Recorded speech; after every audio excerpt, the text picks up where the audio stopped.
Hi, it's Ann Emerson with ABC News 4. We are at the start line. Well, we're at the we're with the buses right now. We're here at the buses, and everyone is starting to get lined up to board these buses to head to this start line. Let me show you what's going on. We're getting ready for our coverage today with ABC News 4, and hopefully you're going to be with us all morning long. A lot of excited people. I mean, it's early. It's 5:12, but we're going to be getting started really soon. Hold on one second. Let me just show you what we're looking at. Here we go. These are the buses. So if you're headed to North Charleston Coliseum to board one of these buses, they are getting ready for you right now. They've got a lot, so plenty of room. We're already starting to see people get in the lines here, and we're already seeing people on the buses. So I think these buses plan to roll out about 5:30, so there is time to get to the Coliseum, get ready. We see some early runners already getting to the buses.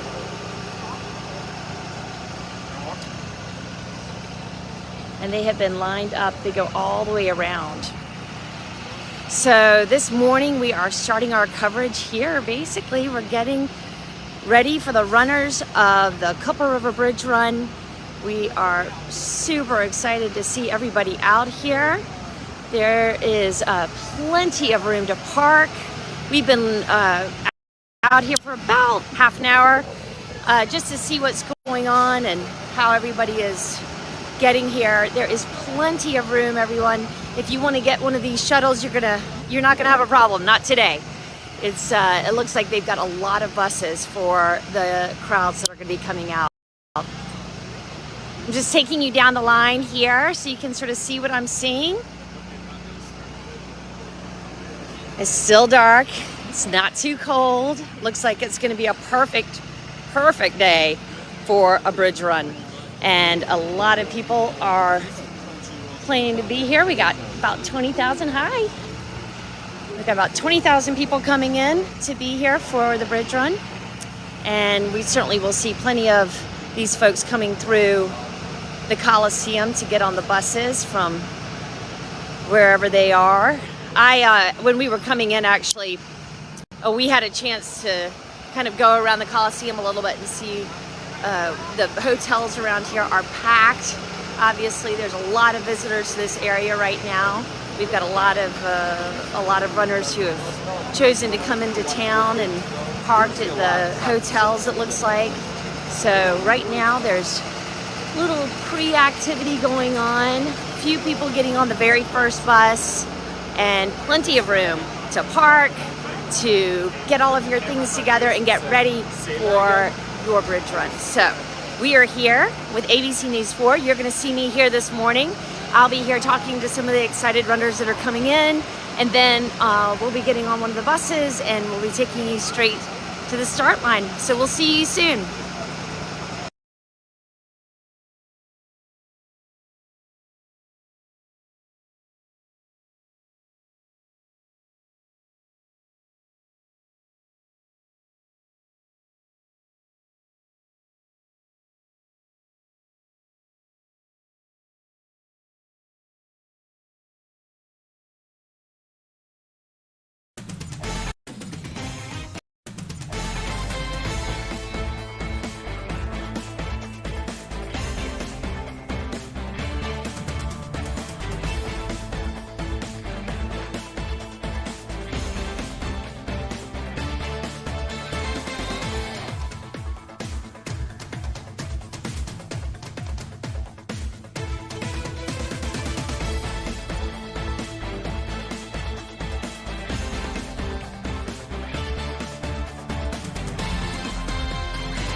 fully electric F-150 Lightning.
and there was no pressure. I found out that policies start for as little as 35 cents a day. Rates will never increase and coverage won't decrease.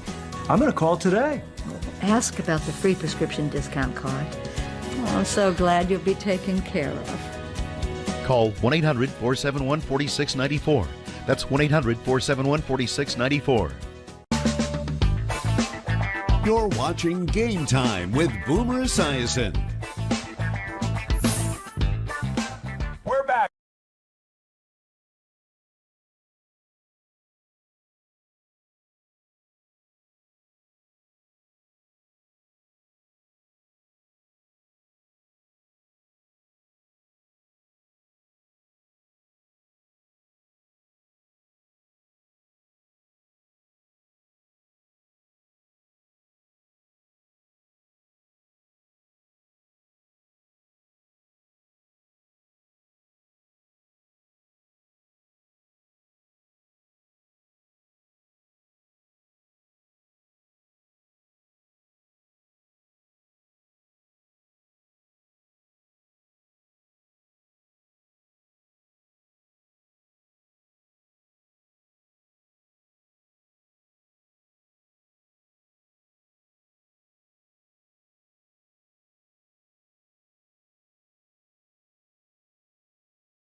Country children become a classroom champion. Every week we'll show you an easy request from DonorsChoose.org and how your donation will help benefit local students. Live 5 Classroom Champions, sponsored by John Price Law Firm.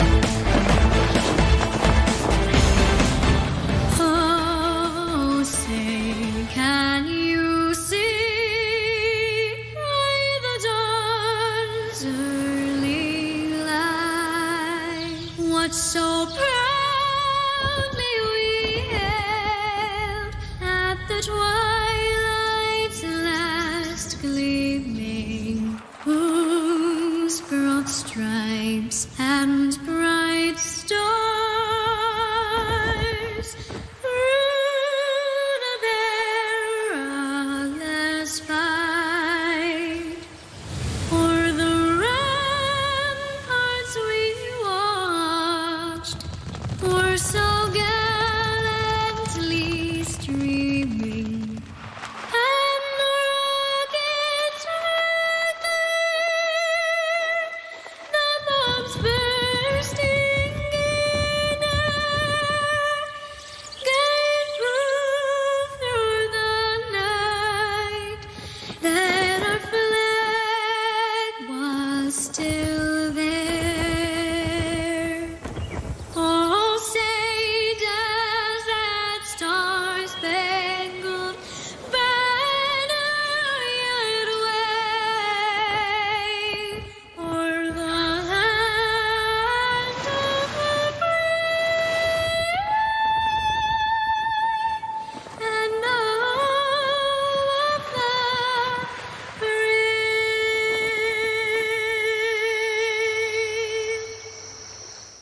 Live 5 News, the Low Country's news leader. Parker's Kitchen just got a whole lot fresher. Homemade salads, sandwiches, ready to grab and go. A whole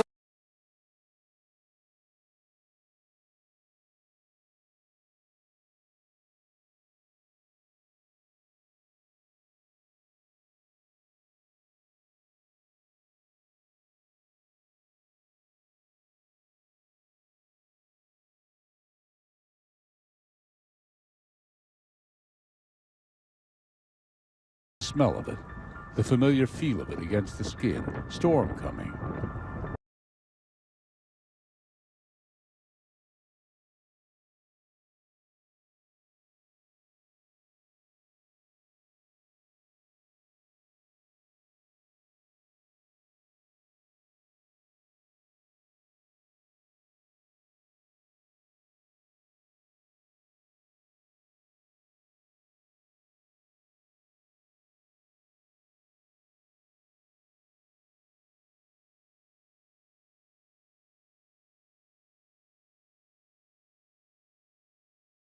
High pressure and control, so looking very nice.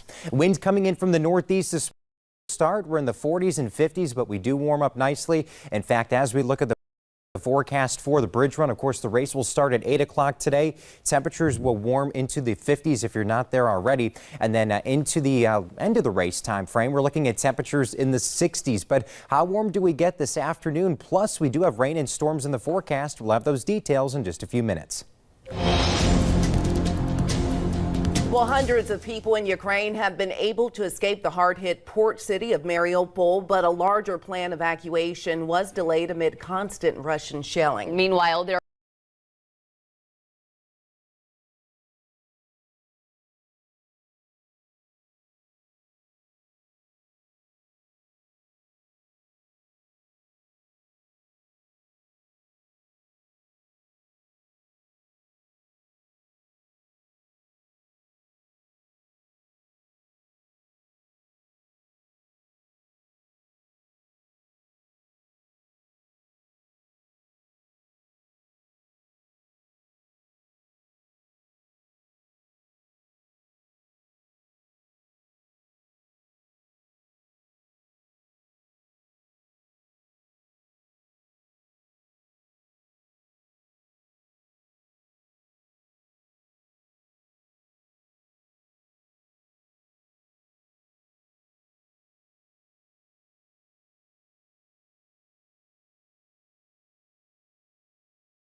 Hey, good morning, everybody. It's Ann Emerson with ABC News 4. We are at the Coliseum here in North Charleston, watching the buses line up as people get going. They are getting on these buses and they're getting ready for their race. So I'm going to turn it around so you can see what I see.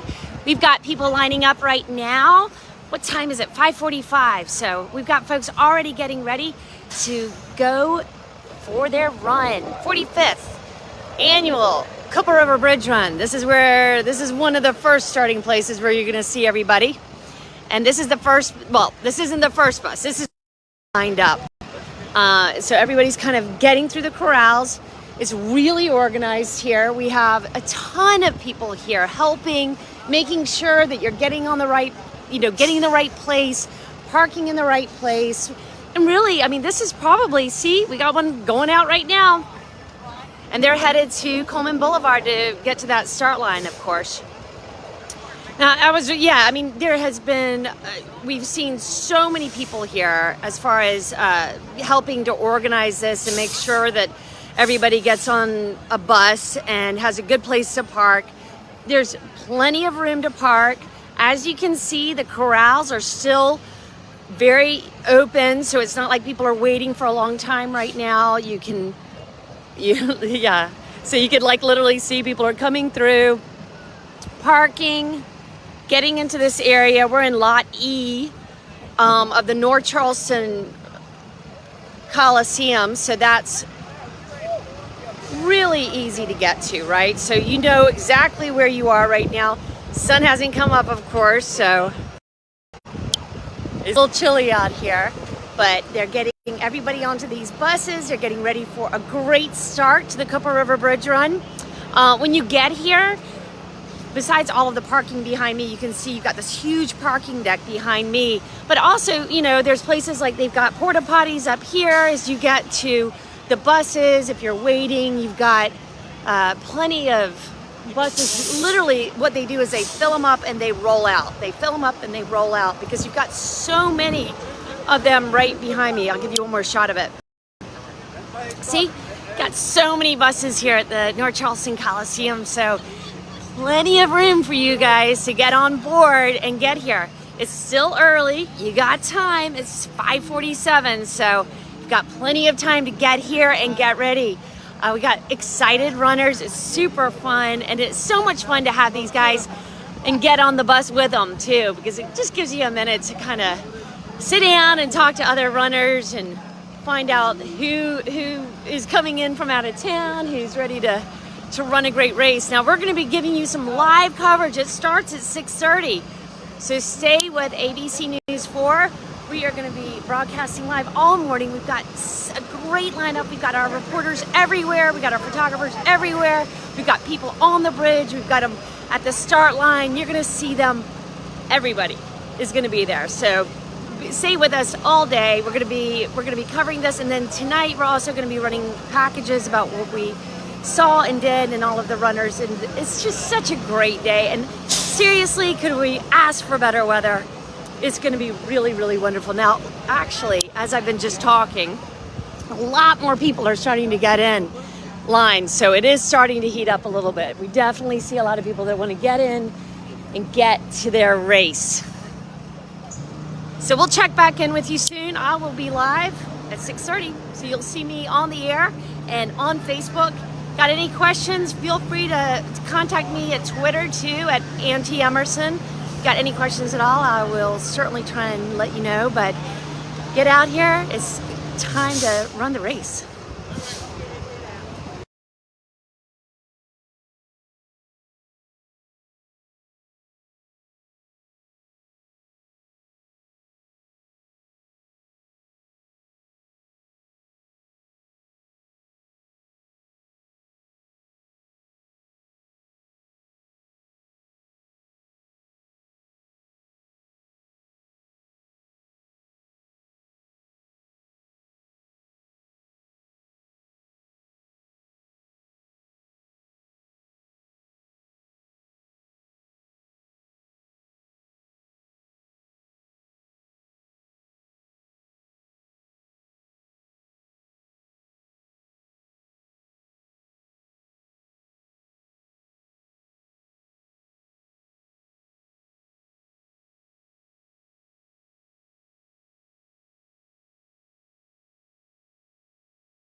Super Doppler Max here.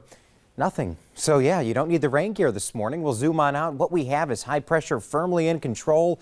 We have that north to northeasterly wind, and that's bringing dry air in, so it's a very comfortable morning. We are watching a stalled front over Florida. That'll bring numerous showers and storms to central Florida today. Could have some strong weather there. We're watching this other system here and see the cloud cover with it. That could perhaps bring a few more clouds into our area this afternoon. But for the most part, we're looking at really nice weather for the weekend. Starting with today, we're looking at a northeasterly wind, keeping temperatures comfortable around 5 to 10 miles per hour this morning. So as a result, we're in the 40s and 50s, and that's a big change from yesterday. In fact, we're looking at a temperature change close to 10 degrees, even 15 degrees in some spots. So it is cool. Make sure to have the jackets handy, but we are looking nice as the race once again for the bridge run begins at 8 o'clock this morning. 51 degrees before it as you line up 51 degrees, 53 at 8 o'clock, and then by the end of the race, we'll see temperatures warming into the 60s. Now, of course, another big event, Flowertown Festival in Somerville. We'll have temperatures this afternoon if you're heading there in the 70s. We'll see a little bit more cloud cover as well. We'll call it partly to mostly cloudy later today, but the bottom line, it will be nice with that sunshine with temperatures in the 70s. And some other spots across the low country, 72 today in Kingstree, 73 in Mount Pleasant, 74 in North Charleston. Will be at 74 for Goose Creek. Tonight, temperatures drop back to cool levels. We'll be back in the 40s and 50s, so very similar to where we are this morning. We'll be partly cloudy and cool. And then the bottom line, our weather setup over the next few days, there's that stalled front to our south. But for our area, high pressure is in control, so Sunday looking very nice as well. A bit warmer as we'll get into a southerly wind, and that will bring temperatures up into the 70s once again. And then on Monday, perhaps a few more clouds, but we'll stay dry as that high is nearby. So let's break down our 7-day forecast. We're looking at 74 for today, 77 on Sunday, 76 on Monday. Overnight lows will be steady in the 50s. And then as we head into the new week, you can see our temperatures are on the way up. We'll warm into the 80s, especially Wednesday and Thursday. We'll be watching an area of low pressure Tuesday and then a cold front by Thursday. So a little bit more active by the middle to the end of the week. But overall, great weather for the weekend with temperatures in the 70s and overnight lows in the 50s. Well, 3 people in Orangeburg County are charged following a shooting, including the mother of one of the suspects. Deputies say the mother used a law enforcement radio to tell the suspects that they were being looked for.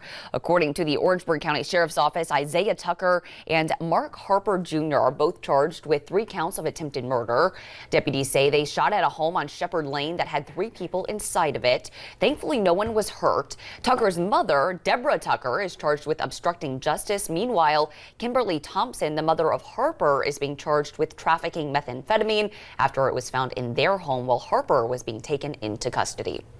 The only victim from the school shooting in Greenville on Thursday has been identified by his family. 12-year-old Jamari Jackson died after he was shot at Tanglewood Middle School. The family said in a statement they're devastated by the tragedy. Authorities say a 12-year-old suspect, also a student at the school, has been arrested and charged with murder. The motive and how that suspect got the gun are still being investigated. No one else was injured in that shooting. Well, the Charleston Open tennis tournament starts today, and this year they're celebrating 50 years of the Open. Wow, and the Credit One Charleston Open will welcome fans for the first time since 2019. It's all happening in the new Credit One Stadium. Summer Hector has more from Daniel Island on what you can expect to see at this year's tournament. The Credit One Charleston Open starts later this morning with 2 qualifying matches, and then the first round that starts on Monday morning. The tournament runs until next weekend with the finals on Sunday the 10th. And this year's player field features 4 Grand Slam champions, 5 of the world's top 10 players, and 3 former Charleston Open champions. At the top of the Credit One Charleston Open player field is current world number 1 Iga Swiatek, who will make her Charleston debut at this year's tournament. Also competing in their hometown tournament again are 2 Charleston natives, Shelby Rogers and Emma Navarro. Ticket information can be found on our website, live5news.com. Just click under the big red box. From Daniel Island, Summer Hector, Live 5 News. Well, the 2022 Women's NCAA Tournament is down to just 2 teams. South Carolina and UConn. The Gamecocks took the Final Four win over Louisville last night, 72-59. Aaliyah Boston took over after halftime and finished with 23 points and 18 rebounds to back up her AP National Player of the Year. Connecticut will have a shot at a 12th national title after beating Stanford, the reigning champions, 63-58. The Huskies will face the Gamecocks in the championship game tomorrow night at 8 o'clock. I know Ann McGill came in this morning. She's like, I got no sleep. Yes. Well, a big day for men's college basketball today. One of the greatest rivalries in history of all sports will meet for the very first time in the NCAA tournament. The North Carolina Tar Heels go face-to-face with the Duke Blue Devils in a never-before-seen Final Four matchup. That game is set to begin before 9 o'clock tonight. Now, the community resource centers, they're partnering with Woodland High School to host a food, hygiene, product, and baby supplies giveaway. Now, that giveaway will start at 1 this afternoon. The school is on Highway 78 and William Kennedy Road. Well, 3 employees at Berkeley High School have been hard at work making sure all of their students have a chance to feel special on their prom night. The group has collected nearly 200 dresses for students who may not be able to afford them. Today, they're hosting an event at the school from 9 until noon to give students the chance to find the perfect fit. That's on West Main Street in Moncks Corner.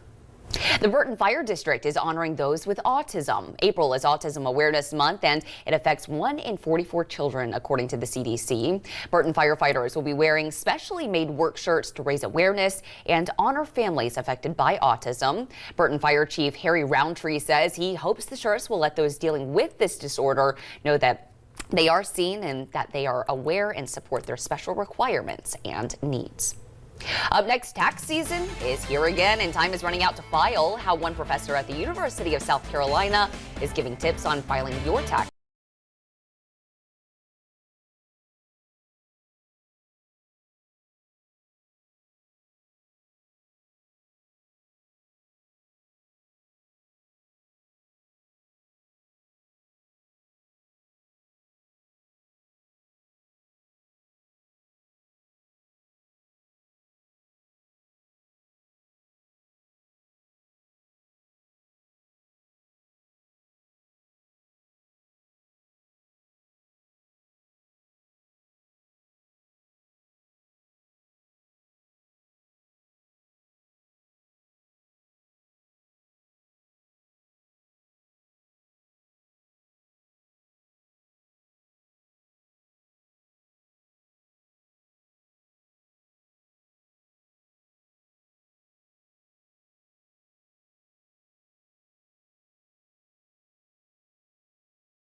In the nation's third largest 10K. Our crews are all out there ready to bring you all of the action. Yep, meteorologist Joey Sovine is under the bridge on the Mount Pleasant side, and a little bit later in the show, he's going to tell us about all of the last-minute preparations crews are working on. And Blair Sable and Melissa Rademacher, they are on the North Charleston Coliseum side where runners are getting ready to board those shuttles and make their way downtown. Let's send it over to Blair right now. And Blair, how are racers feeling this morning? It's dark and early, but I mean, they're getting ready.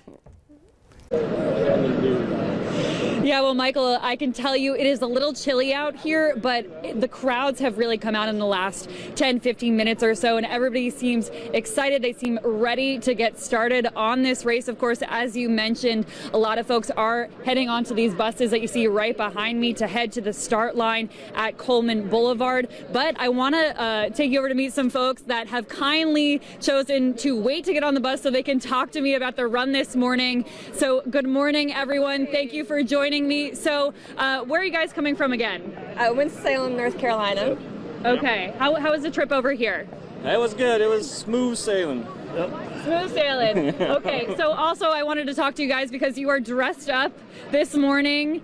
So we have costumes, and we know that there's a costume contest as well involved with this bridge run this morning. So what was the reasoning behind these costumes? Just one of our friends came up with the idea, so we ran with it. And y'all had some costumes last year. You two ran last year. So can you tell me what those costumes were? I was Waldo, and I was Forrest Gump last year. Okay, Forrest Gump. So did you run Forrest Run? I absolutely did the whole way. Well, great. That's some great inspiration. I'm sure other runners will spot you out in the crowd and say, hey, I know those guys, and maybe they'll get a little bit of extra boost of energy. Oh, for sure. So, all right. Thank you guys so much. Good luck on your run. Thank you for staying with me. All right, back to you guys for now. Blair Sable, Live 5 News. And that is always one of the fun parts of the race, to see people dressed up. I've seen Pac-Man. I've seen, what else? Oh my gosh, so many. I mean, the firefighters that also run. Last year, I need to ask Joey if he's seen them yet this year. Last year, there were people pulling each other on sleds down the bridge. You guys remember that? I do. Vaguely. I want to see if they're back this year. I love it. No, the Mario and Luigi, always a classic. Yes. Yeah, it's one of the best parts of seeing some of those costumes. I've seen Santa's Santa out there too. Grinch has been out there, all the above. Yeah. I mean, Chris, not just the Cooper River Bridge run this weekend. We've got Flowertown. We've got the tennis tournament over on Daniel Island. A lot happening this weekend. And we need folks the weather to be happy to cooperate. We do. And you know what? Mother Nature's listening today, because it is just going to be a gorgeous day. I mean, even behind us, you can see we have the sunshine starting to happen. Going to be a very nice day. So as we take a live look, there's the Ravenel Bridge, of course. We'll have folks running over that soon. And we are looking nice and quiet. It is comfortably cool this morning as we're in the 40s and 50s. Nice weather for running, of course, not too warm. It's just right as we have temperatures in the 40s and 50s. But this is a live look once again from the Charleston Harbor Fish House. High pressure is in control. So, of course, for any other events happening across the low country this weekend and today, we are looking nice and dry. Now, that wind is coming in from the northeast around 5 to 10 miles per hour. So as a result, keeping temperatures cool this morning. A few 40s on the map. We have 50s as well. Monk's Corner 48, 50 for Goose Creek. We're at about 51 in North Charleston, 54 on Johns Island. So as we look at our bridge run forecast for today, we're looking at temperatures in the low 50s, and then eventually when the race comes to an end, we will see those temperatures in the 60s. So nice weather for the bridge run, and as we continue through the rest of the day, we'll see temperatures in the 70s. Now, of course, we have meteorologist Joey Sovine. He is out under the bridge. And Joey, how are preparations there? Yeah, good morning to you, Chris, and good morning to everybody at home. What a beautiful morning it's going to be here for the Cooper River Bridge run as everybody gets lined up. We'll tell you, I got my jacket on and a sweatshirt underneath. Right here underneath the Ravenel Bridge, there is that little bit of breeze that Chris was mentioning. The good news is for runners, it's at the direction that I think it will maybe, I don't know if it'll help push them up the bridge, but every little bit helps. At least it's not going to be in their faces as they go over the bridge. But a lot of excitement starting to build down here where they do a lot of the security procedures before the bridge run. And you can still hear cars up on the bridge. If you need to get between downtown and Mount Pleasant, we're giving you the warning. You only have a little over 20 minutes left, and then the roadway shuts down at 7 o'clock. At that point in time, we'll be going up on the Ravenel Bridge. I'll tell you that we have a clear sky. We're going to have a gorgeous sunrise to capture for you this morning. Of course, we'll be watching as the runners and the walkers come over the bridge as we go from 8 to 10 o'clock this morning. So we'll have continuing coverage right now below. Cut him off a little bit. No, you can tell he's 20 minutes. You can tell he's all smiles right now because Joey gets to drive up the bridge. The steepest part, 5.6% slope. Joey, you get to see as people are losing their smiles as they're going up. Key word, he gets to drive up the bridge. Yeah, exactly. Not walk, not run, not crawl. Drive, yeah. I'm not walking. Nope. He does that for fun. Anyways. All right, thank you, Joey. Joey. We're looking forward to it. We do want to remind you, though, there are a lot of streets in Mount Pleasant and downtown Charleston that are closed. It's not just the bridge, but those around it because of the race. Want to show you on your screen the entire race route is closed from Coleman Boulevard to Wentworth and Society Streets in downtown Charleston. Meeting Street, Wolf Street, and King Street, as well as other streets surrounding Marion Square, also included in these closures. Now, the Ravenel Bridge will be closing at 7 a.m. Officials say they hope to have everything opened back up by noon. For a full list of those street closures, just visit our website and click on the story.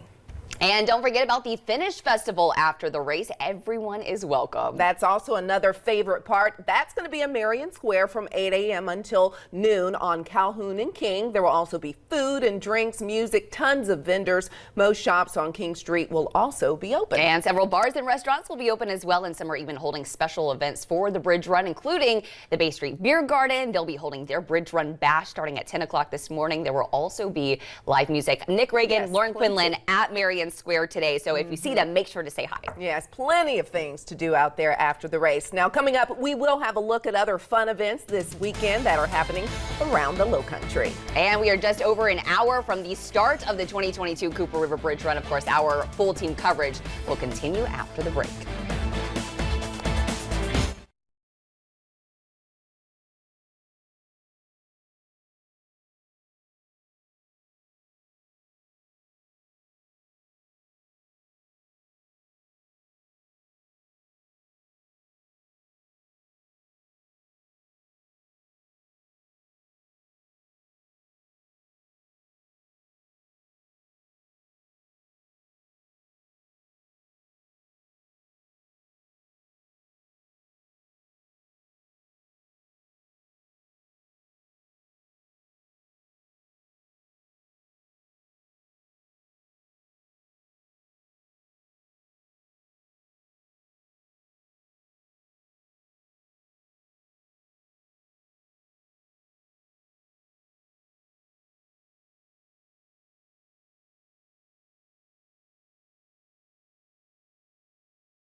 The Cooper River Bridge Run is not the only event happening this weekend. The Somerville YMCA Flowertown Festival, that's in full swing, and thousands are expected to fill the streets in just a few hours. Lauren Quinlan has more on how you can track down some of your favorite vendors. The Somerville Family YMCA says the best way to navigate through their festival is by their Flowertown Festival app for Apple and Android users, their Facebook page, and their website. It's the first time in 2 years the festival is back to normal. Hundreds of vendors are lined down Main Street here in Somerville, and I'm told a few of them traveled from out of state. From arts and crafts to food trucks and the azaleas in bloom, there's something here for everyone. The Somerville Family YMCA's marketing director, Erica Stubbs, tells me this festival helps the community more than most know. It's their premier fundraiser each year. They typically raise $250,000.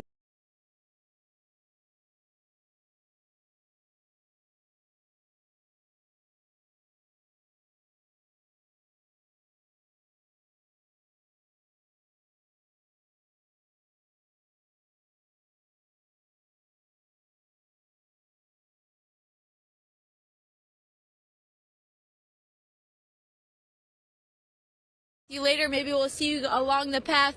Guys, let's just take a look at a little bit at the crowd here. We got some ladies. We got this nice rainbow tutu. Look at this thing. Do a full spin for us. Woo! So we got a nice tutu here. We're going to be on the lookout for people who have the best costumes, because that's my favorite part of this, when people are all dressed up, looking fancy. But I will throw it back to you guys for now. We'll come back and we'll have more live interviews. All right, so there's a lot of action. We got some speakers blaring some announcements for the runners. Absolutely. We're seeing the runners file in. And we're seeing golf carts dropping people off and taking different points. Now, just, we have, a little over 19,000 runners confirmed.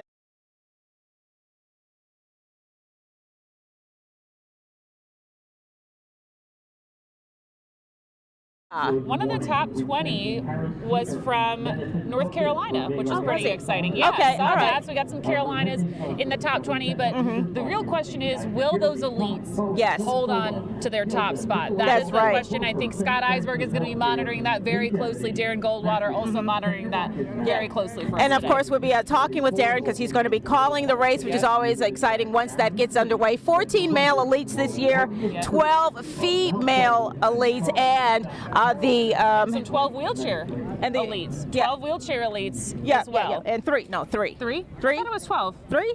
We heard from the race director earlier this week it was 12. Okay, so well, maybe, they added maybe that. some more. Oh, that's great. Well, we'll find out later on. We'll see them when they start showing up. And throughout the show, too, we'll have trivia as well, so make sure you stay tuned. We'll be right back after this.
Cooper River Bridge Run live show on ABC News 4. Sponsored in part by Harris Teeter, Benefit Focus, Vapor Elemental Wear, and Low Country Contractors. All right, everybody, we promised you trivia. Yeah. We have our first trivia question. Are you ready, Tessa? You ready? Yes. Okay, the All first right, question is, how many runners? Oh, there you go. You got it. You got it? No, you got it. You got Take it. away. All right, how many runners ran the first ever bridge run? One, is it A, 100, B, 445, C, 681, or D, 766? We'll give you all the answer in a little bit, but we're going to give our guesses first. If you don't know the answer to these, we are being fed these in our ears in commercial breaks, so we are not cheating, we promise. No, we're not. So I imagine 45 years ago, right? So I would say, I don't know, I'm guessing 681? I will take the under and go 445. 445. So Tessa's going with answer C. Yeah. I'm going with the answer B. Yeah. Tweet us your answers. Remember, the official Cooper River Bridge Run live show hashtag is CRBRGO4IT. That's We'd love right. to see your responses all throughout the morning on social media, all your videos, all your pictures, anything you want to give us, shout outs even. If you're here, say hi. And I think Ann is with some very excited runners right now, so let's send it over to our Ann Emerson, who's up at the shuttles. Hey, Ann. Hey, Katie, it is Ann Emerson. I'm here in North Charleston at the Coliseum. The buses are rolling up right now. You can see them. And we have got our runners right here. Let's go up here. We got to say hi. Hey, how's it going? Tell me where you're coming in from. Coming in from Chesapeake, Virginia. I'm just right up the street, Orangeburg, South Carolina. Oh, fantastic. So how exciting is this? Oh, this is very exciting. The incline is going to be one of the most tremendous things I've ever experienced. Really? Yes. In Virginia, where I'm from, we had the Jordan Bridge, which has the steep incline, but this is real steep. Well, I think there's a bus waiting for you right now. We're going to go. See you later. You have to go get over it for me. Okay, y'all have a great race. All right. Hi. We're Team Chicken and Dumplings. Charlotte, North Carolina. You have a great run, too. I don't want to hold up any of these folks. You keep on coming through. Excited? Yeah, I'm really excited. Great. Where are you coming in from? We're local. Great. Have a great run. Thank you so much. Hey guys. Hello. Is this your first run? Yes, ma'am. Are you excited to be here? Yes. I'll keep on walking with you. So tell me, what's your name? My name is Van Sheely. Great. Well, I hope you have a great run. Thank you. Great run, family.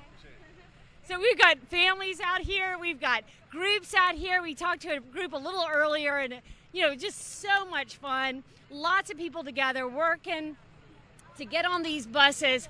As you can see, Katie and Tessa, we have great buses still running, but the crowds have really thinned out now. So if you're still coming in, don't worry, you're gonna get on a bus, but you gotta get here to get over it. So I hope we'll be seeing a few more people, and then we are gonna get on a bus, and we will be seeing you at the corrals. Back to you. All right, and of course you heard some people from the Queen City, my hometown, your neck of the woods, in Virginia. in Virginia. A lot of people, but as you mentioned earlier, we have people worldwide competing in this race. New Zealand, Kenya, I think the Netherlands. Was the Netherlands, absolutely, and then stateside Utah, Arizona, Colorado. So we've got a lot of people represented here today, and of course, once they take that shuttle from where Ann is, they'll come out here and then go into their respective corrals, and that's where we find our Tara Javori. Tara. Hey guys, we are here at the corral, so this is where everyone lines up and gets pumped up for the race. It's a little bit chilly out here, but it's going good so far. And I'm joined by Jennifer, who first, let's take a look at her outfit. She's got this rainbow tutu on. She's looking absolutely fabulous. So Jennifer, my first question is, have you done the race before, or is this your first time? This is my second race. I did it back in 2019. And what brought you back? Why'd you want to come do this again? I just love the energy. I love the crowd. I love, supporting Charleston. I just love the energy. Yeah, and which part of the race are you most looking forward to? Finish line. The finish line. Getting across that finish line and beating my time from last time. So, yeah. And tell me who you're joined with. You got a little crew with you. Who's here? I'm actually solo this time, but I've met some people on the bus and meeting some people in the crowd and just enjoying it. I love it. And then what was my last question? Oh, so what are you doing after the race? What are your plans? Probably Dr. Scholl's relax hot tub. Yeah, that's probably what I'm going to do. That sounds like a good plan, Jennifer. Let's take a look at the crowd, guys. There is a lot of people here. They all have their Cooper River Bridge Run shirts on. They're partying. Woo! So there is everyone here. There's all ages, there's kids, there's adults. Everyone's out here having a good time. We'll, of course, bring you much more coverage coming up a little bit later. Working for you live in Mount Pleasant, Tara Jabor, ABC News 4. All right, Tara, thank you. And we're hearing the announcements being made. Corralling the runners is getting underway. Absolutely, and the sun is steadily rising here today. It'll be full of, maybe it'll warm things up. We're not sure. Of course, we'll be doing a race day forecast with Chris Nesmith back in the studio here as well. But there's still a lot to come, including some more trivia, live interviews, and everything you could want from your complete live coverage in the official live show for the Cooper River Bridge Run. Stay tuned, everybody. We'll be right back.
Bridge Run show. I'm Tessa Spencer. I'm Katie Solton. I don't know about you, Tessa. Yeah. I kind of feel like dancing. I know. You hear the music. Will you do it? You've already got the Beyonce hair blowing. I've got my little shoulder shimmy going. This music's getting us pumped. Absolutely. These runners pumped, but I think there's some road closures already in place, and even more happening now for that. I think we're going to send it over to our very own Trooper Bob. He's got all things traffic covered for us. Hey, Trooper Bob, how's it going? Hey, good morning, everyone. It's Trooper Bob. I'm down here on Meeting Street on the bottom of the ramp here. Let me show you. This is the ramp where the runners and elite runners are going to come down and make a left onto Meeting Street and make their way down into the city. I'm down here with Trooper Nick Pye from the South Carolina Highway Patrol. He's actually Lance Corporal Nick Pye. Good morning, Trooper there. Thanks for joining us. I know you got a lot of troopers out here. I've seen them along the route on my way over here. Did you bring them in from other areas? We did. We have a good many local troopers that are providing some help today, but we also brought some troopers from all parts of the lower state. And, you know, it's one of the things that we love to do and assist in the city of Charleston and Mount Pleasant with the bridge run. We look forward to it every year. What's one thing right now? People are watching from home. They're getting ready to go out, wander out. It's going to be a nice day today, and they're thinking about coming into the city. What's one thing you want people to know? Well, you know, avoid the area at all costs if you can during the race. You know, there's a lot of roads that are blocked off, and, you know, we try to do our best with maneuvering traffic and making it convenient for everyone, but obviously our main attention today is keeping the participants safe.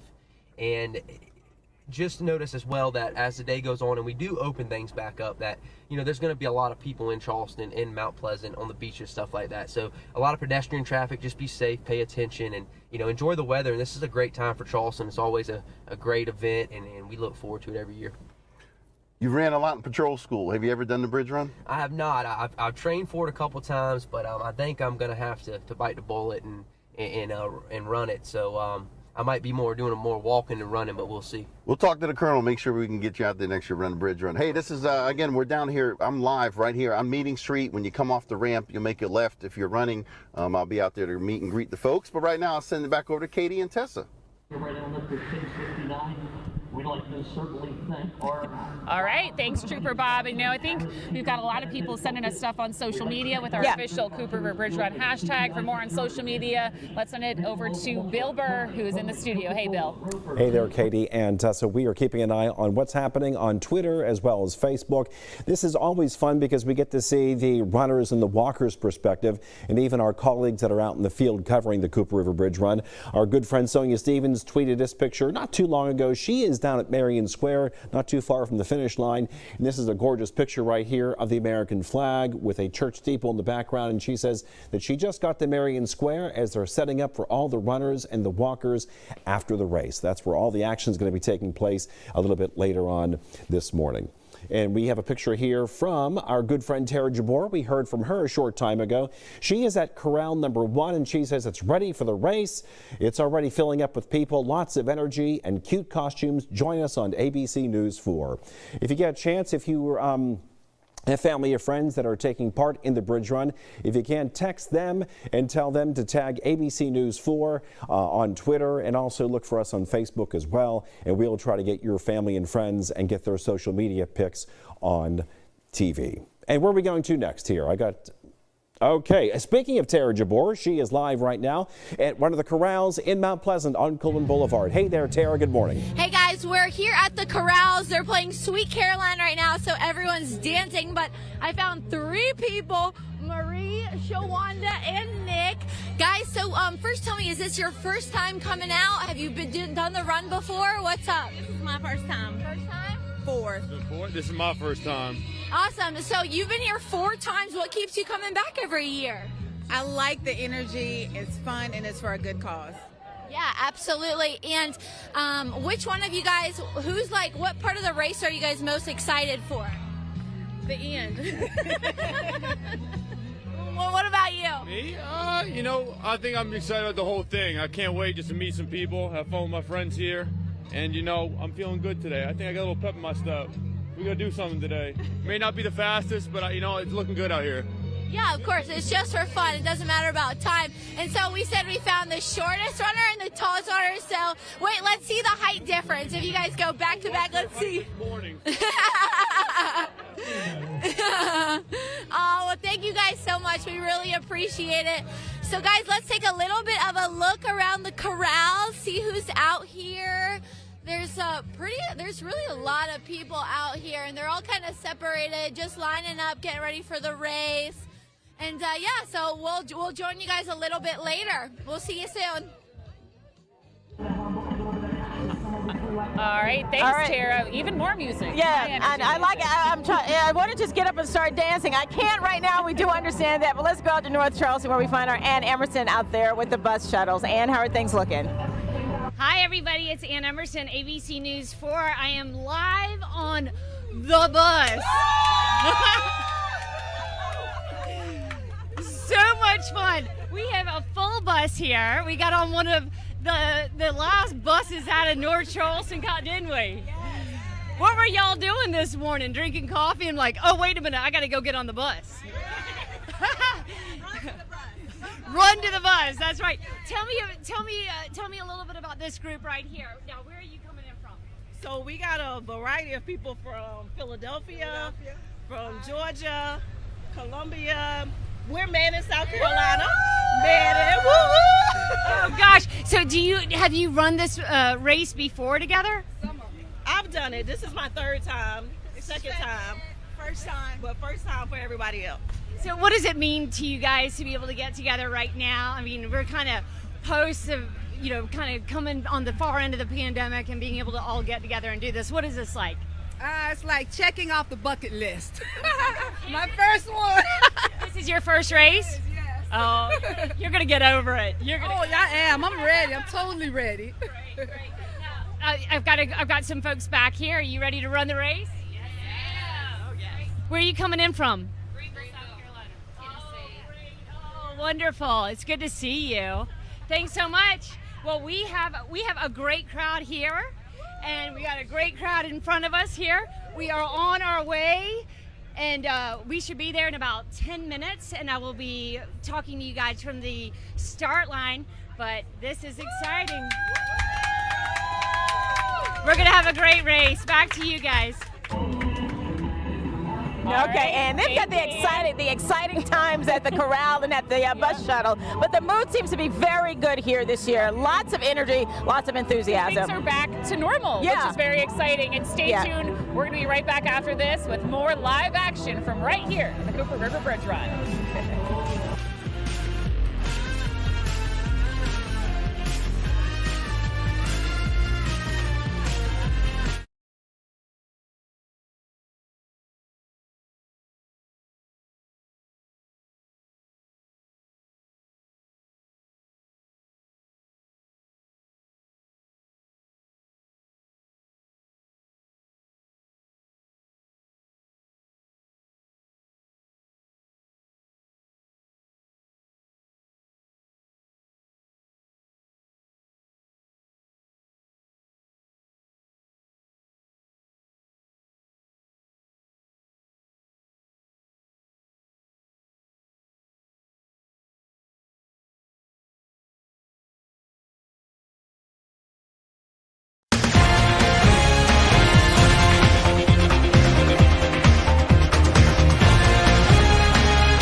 Part 5, Harris Teeter, Benefit Focus, Vapor Elemental Wear, and Low Country Contractors.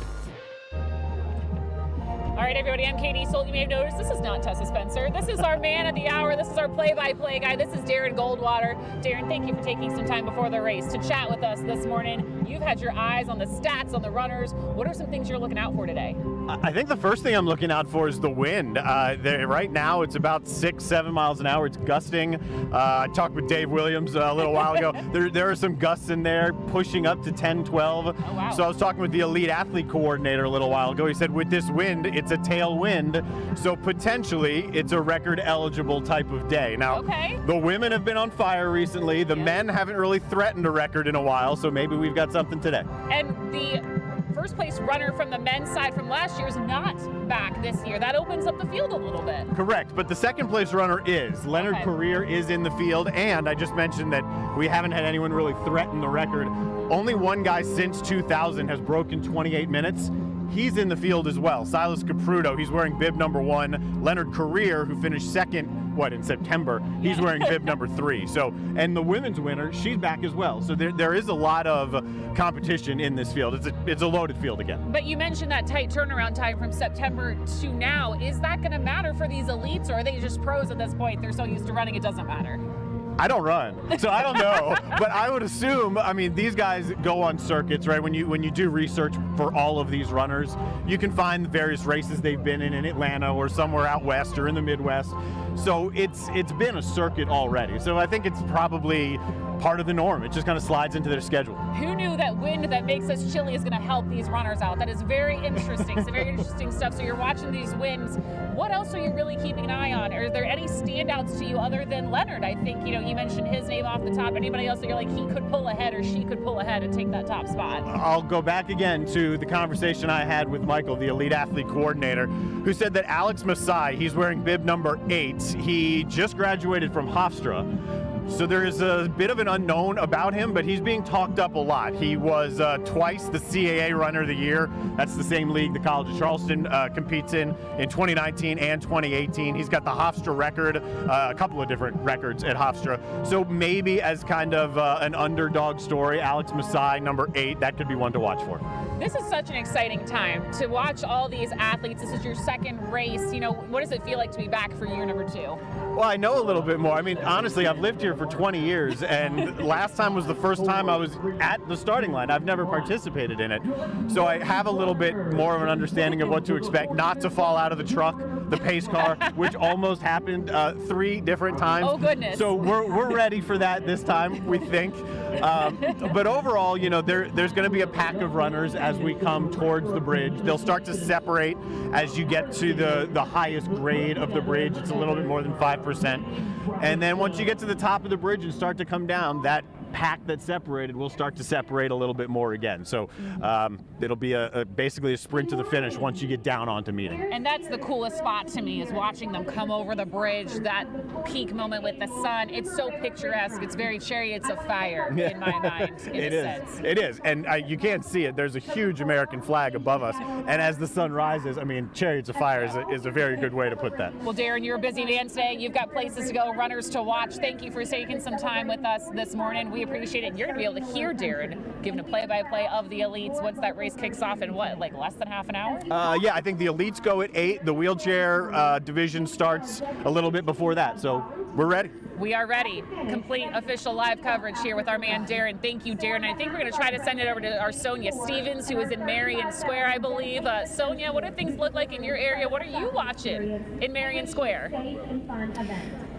Well, Katie, everything is really kind of getting started here at Marion Square. So, yeah, all the energy I feel like right now is focused at the start line.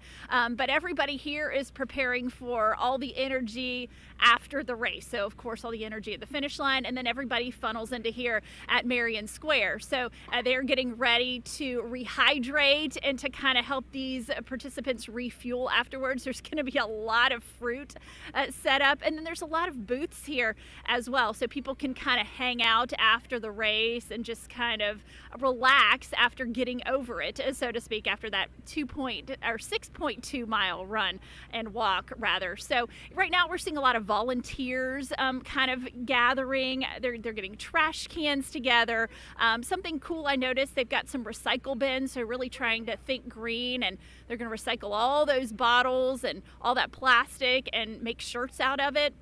So right now it's just kind of focusing on getting these volunteers ready to handle all of the walkers and the runners after the race, and get all the booths set up. So again, this is kind of, like I said, where all the energy is after the race. So things really starting to come alive here in Marion Square. The sun is rising here in downtown Charleston, and we're just gearing up for what is going to be a very fun yet a very busy day here at Marion Square. So we're expecting 20,000 participants rather to be in this race today. So just looking forward to everybody kind of funneling over. And if you're watching at TV right now, make sure you come say hello at Marion Square. Benefit Focus as our major sponsor. All right, Sonia, thank you very much. We just heard from Mount Pleasant Mayor Will Haney. He just did the welcome for the 45th Cooper River Bridge Run. Says there's no better place to be than in Mount Pleasant today. Which I think is accurate. Yeah, I think so. I think this is the spot to be. If you're going to be anywhere this morning, this is the spot with 20,000 of your closest friends. And in the midst of that 20,000, our very own Dave Williams, Chief Meteorologist, he just walked by, and he is ready and raring to go. Maybe, hopefully, we'll be able to catch a minute or two with him before he steps off. But we're right now going to send it over to Tara Jabor again, who's in those corrals. Tara, energy levels, I'm sure, very high right now. Hey guys, we are here at the corrals, and I am joined by this lady group. They tell me they're called the Mariettes. It's a big group of women. So my first question is, ladies, is this your first time doing it? How often do you guys do this? This is our 5th year. Not all of us. Right. Wow, and so what part of the race are you ladies looking forward to? The finish line. Good answer. What part are you looking forward to? Finishing.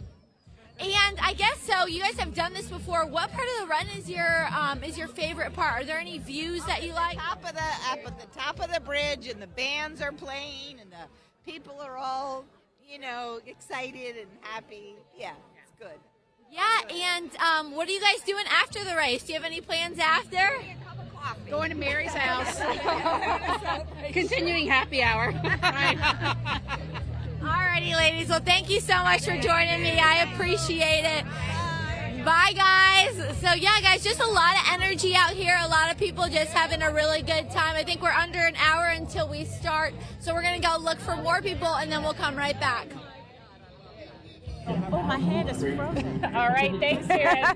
We have the answer for trivia. Everybody, drum roll. Yeah, and the question was, how many runners ran the first ever bridge run? Well, you weren't right, and I wasn't right either. The correct answer is D, 766. That's a lot of people. That's a lot of people for the first one, 45 years ago. Not bad.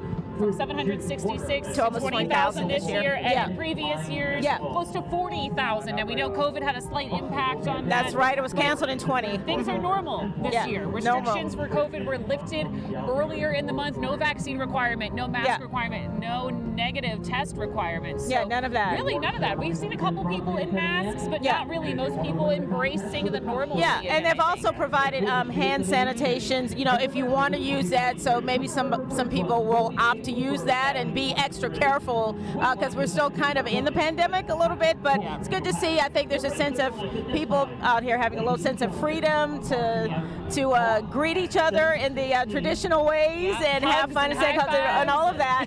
And so it's going to really be a great time. All right, and I think we're starting to see some people lined up, but we're going to take a quick break. We'll be back with y'all in just a few.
Welcome back to the official Cooper River Bridge Run live show on ABC News 4. Sponsored in part by Harris Teeter, Benefit Focus, Vapor Elemental Wear, and Low Country Contractors.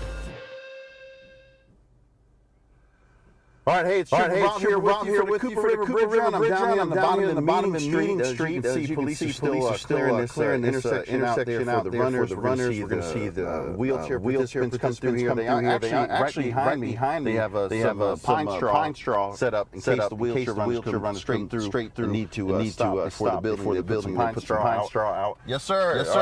All right, they asked me to move my vehicle because they got another truck coming through. A little bit of activity coming through here. I'm out here with EMS. Out here with fire, highway patrol, city of Charleston. We're going to move a car here to come through. They got another truck coming through.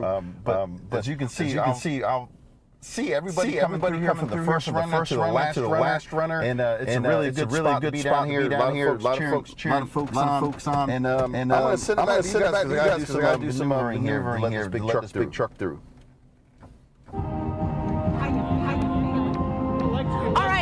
I know she's talking. I'm getting loose here like I'm about to participate. You might recognize race participant right here. It's a very chief meteorologist, Dave. How do you feel? Tessa, I feel great. Yeah. The weather is fantastic. The only wind we have right now, I know you're kind of cold. The only wind we have is in our back at the start here. And that's good. That's going to push us right over the bridge. Awesome. Now, how long have you preparing? I know they just had one, but 6 months ago. Normally, how long does it take to prepare for a marathon like this? For a 10K, it's really not that bad. About a month and a half, 2 months. I've really been trying to knock it out of the park since the beginning of the year. Okay. I'm trying to be a personal goal. I've never been minutes in the bridge run. So I'm trying to get under 50 minutes, and I'd love to get 47. You know what? Did I give you that time? That time? I said 47:38. When I walked out of the studio the other day, I said 47:38. And I would be ecstatic if I did. That would be awesome. So do you have to do any warm-ups right now? What do you need? I've already done a lot of stretching. I roll my legs with rollers. Okay. Right now the key is some light water. So it's got more than just water in it. It's got some salt like that. And do you have to finish that before you start? Yeah. Before I start. Some place for a long time, like during they'll actually drink it. I don't like to drink anything while I'm on the horse, so drink it ahead of time, ready to go. Okay, that is awesome. Well, Dave, your number is 12662. What is it? 1242. And I also have to say I'm doing this for the daily mile, which is something we just yesterday. Trying to kids to get out there, run, walk, like we're going to see here in a minute. Some folks can't, so they can go a mile during recess, or when they get home. We want them to stay exercise, stay fit, and it keeps your mind healthy too. That is exercise for you. I'm starting to do that. I did a mile in the office.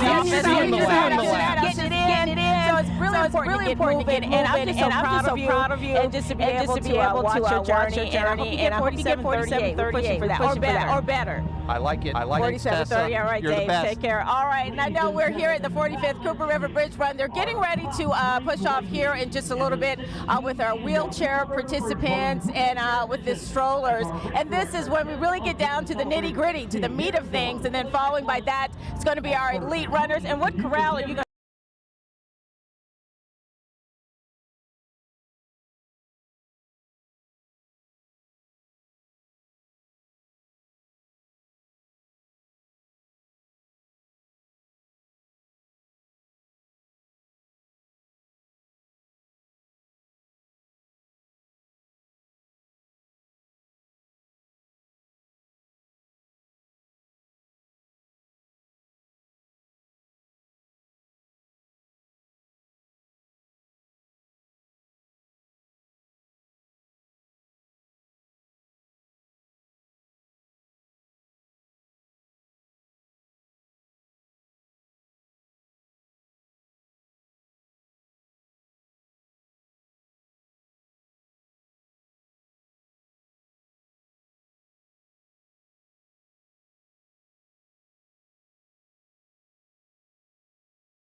And we're going to head towards Sean Mahoney now. He's on the top of the bridge.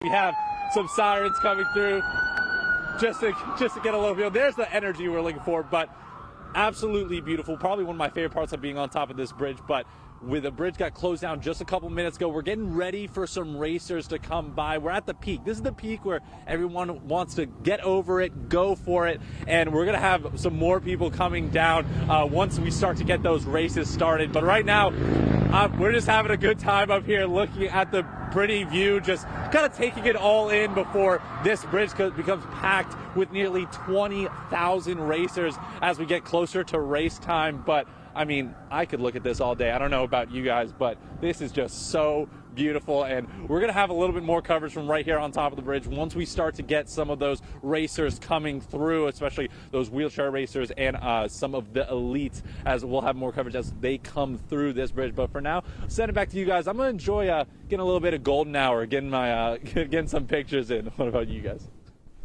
Well, I'm sorry, we're just enjoying the oldies. One of our photographers is boogieing over here, but I think we want to take a live look now at some of the wheelchair runners and the stroller runners. That was such a special moment. That was a truly special moment, and those that were in the wheelchairs, they looked like they were, having a good time, because that would be the ride of their life. You know what I mean? Really exciting. It's such a good bonding moment too. It is. Families and those Absolutely. wheelchair athletes. And inclusive. Those wheelchair athletes are elite. We're going to be checking in with a lot more of the runners throughout the morning. I think we're going to send it to a quick break, though. Yeah, we'll be right back.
Welcome back to the official Cooper River Bridge Run live show on ABC News 4.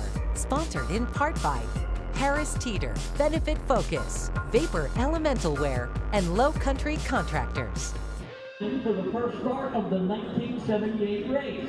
All right, you know, Tessa, it's been an exciting start already. The wheelchair racers already making their way in for that. We want to head straight to our Sean Mahoney. He is at the top of the bridge. Sean, you might have the best vantage point this morning. And we're going to see and pick. Yeah, we're back here on the Round Bridge, and I know we talked a lot about the view right now, but just being on top here, two things to notice. One, it's a little bit chillier than what it might be down on the ground, but we're starting to see more of the police presence come on, and I know we're expected to have some of these racers here, but we've talked a lot about the view up here, and I personally have never stood on the Round Bridge when the sun is rising, and it is like a emotional experience. It's a very unique experience to be up here, and that's what 20,000 people are going to get to experience today. Now, we're expecting some of the wheelchair racers to come down in the next couple of minutes. We'll keep you updated once we start to see some of them. I might have to grab a hat. This wind is going crazy a little bit up here, but we're expected to start to see some of those wheelchair racers as they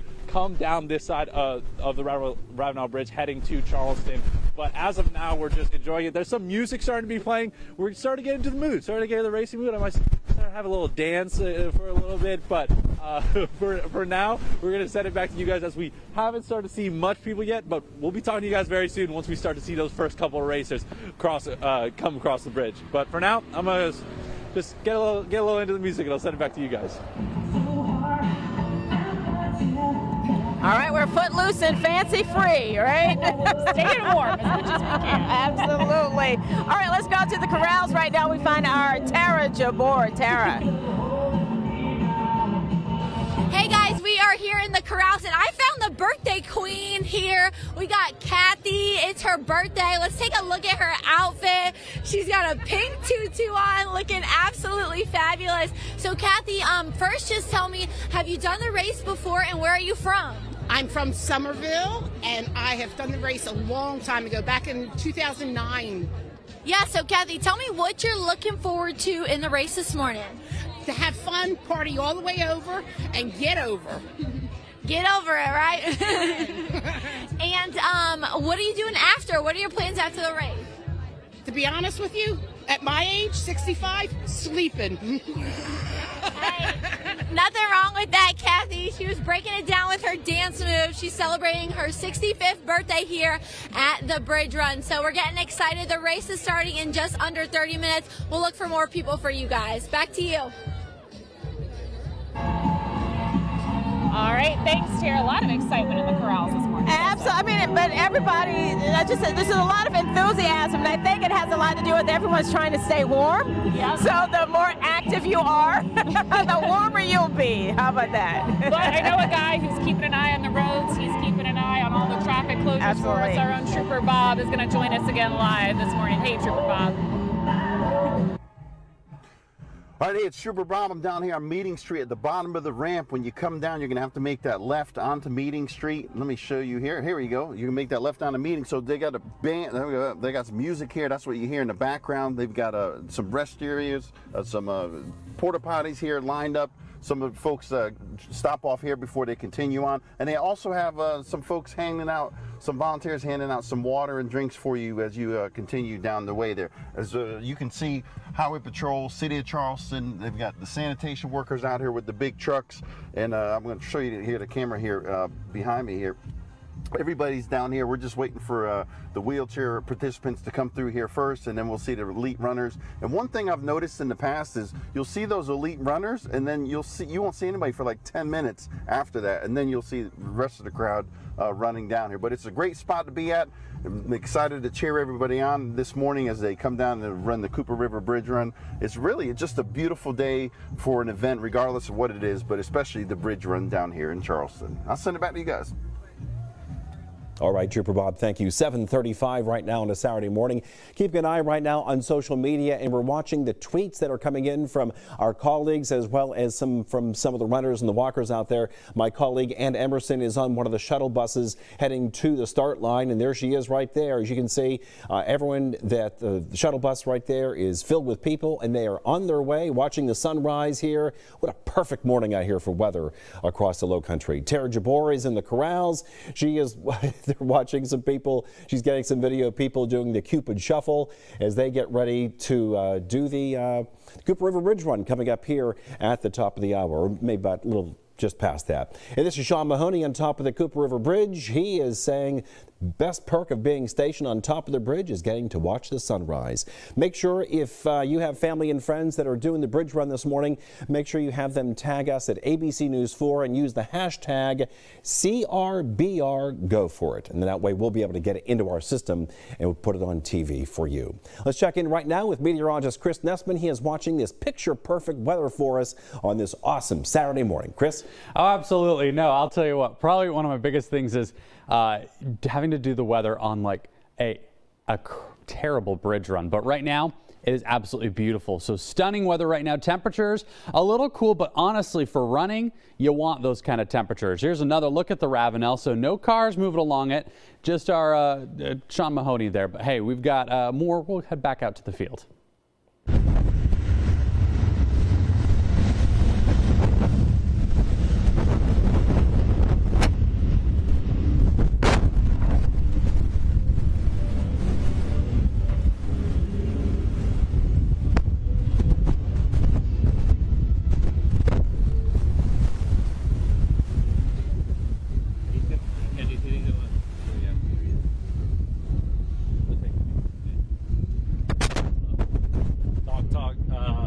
W86 pass.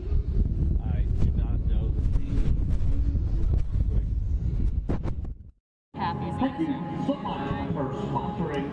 Okay. All right. It's been a great morning. And so, you know, Chris was saying that the weather is good for running today. Great Not for so the much runners. for sitting. I'm jealous of the runners. Maybe I'll pop up and run with them for There a mile. you go. I don't think I can do the full 10K, but maybe a mile. Yeah, I'm good for about a half a block. You know, that's the way that's going to work. But of course, we've got more to come with the elite runners. They'll be the next group that will take off, followed by the other race participants, and then those bringing up the rear. And that doesn't necessarily mean that, you know, they're lacking any particular skills. That's just what they prefer to do, you know? But I think Sean Mahoney's back on top of the bridge. He's got a great vantage point. So, Sean, take us to what you're seeing now on top of the Ravenel Bridge.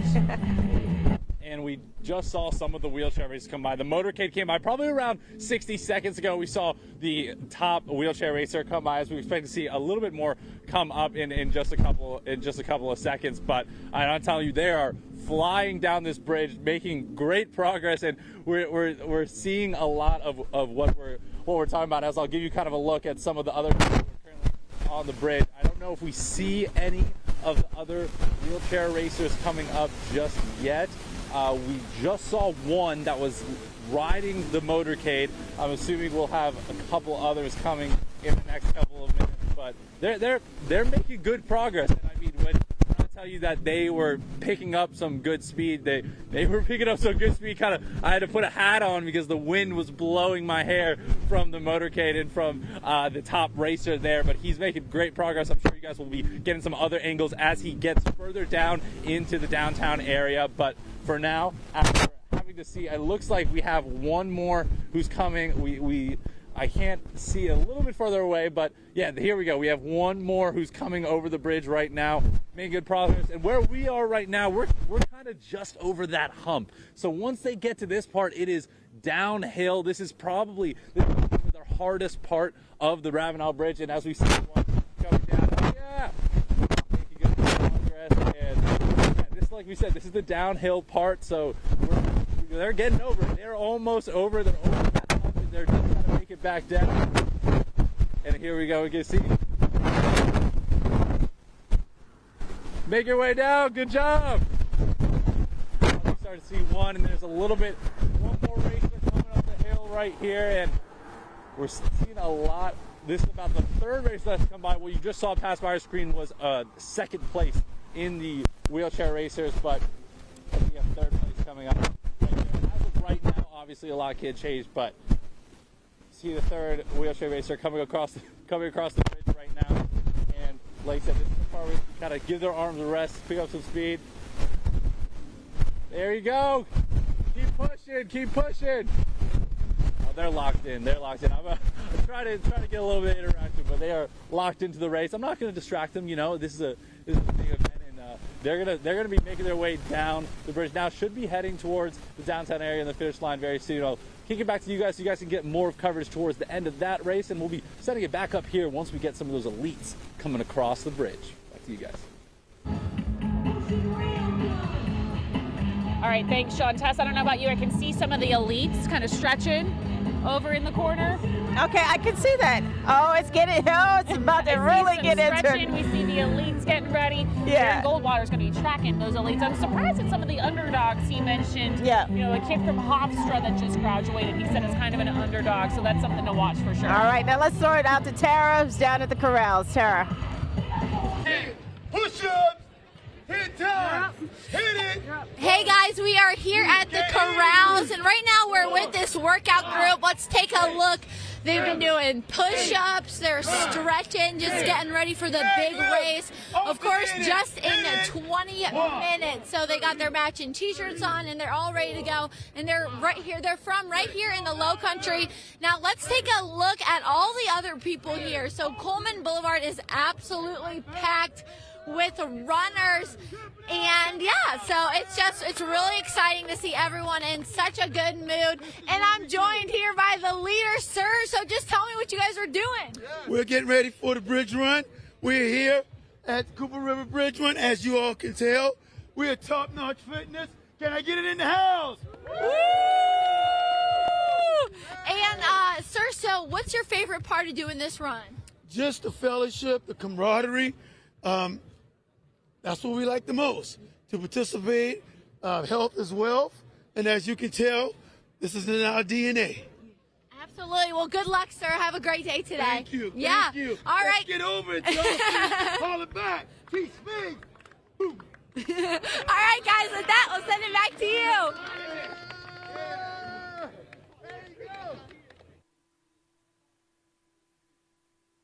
A lot of excited people. And you know who else is getting ready? Darren Goldwater. He's ready to track those elites.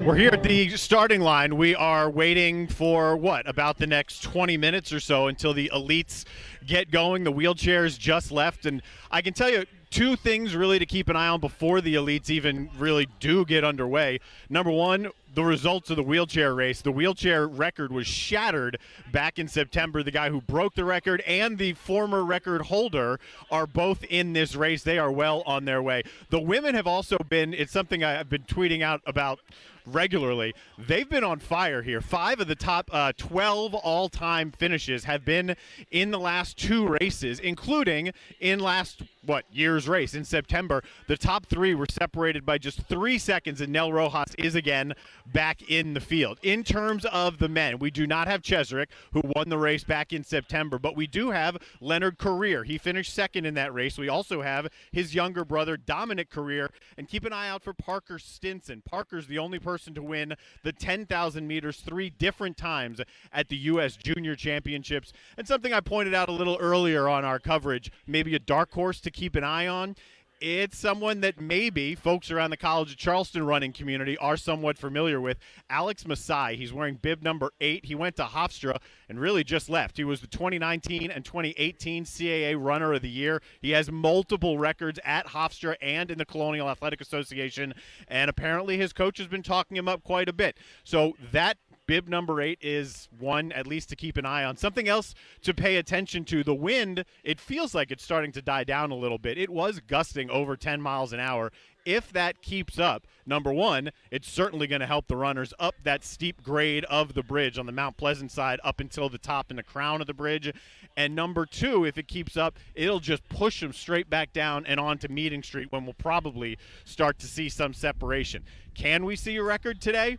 It's possible, but we've only had one male break the 28-minute mark since the year 2000, and that was 6 years before this new bridge even opened. The guy who did break 28-minute mark, he's in this race. So it's possible that Caputo could push this. It's possible somebody else could push for that record, particularly if the wind keeps up. But as the sun comes up, the wind is dying down. It's warming up.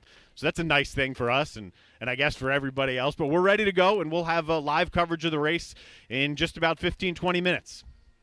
All right, Darren, thank you very much. And the other folks, that would be us. Yes. But the wind dying down. I think we're all ready for a warm-up. For the other people, definitely. All right, now let's check in with Trooper Bob. Trooper Bob. He's got his eyes on the road. The traffic. Bob?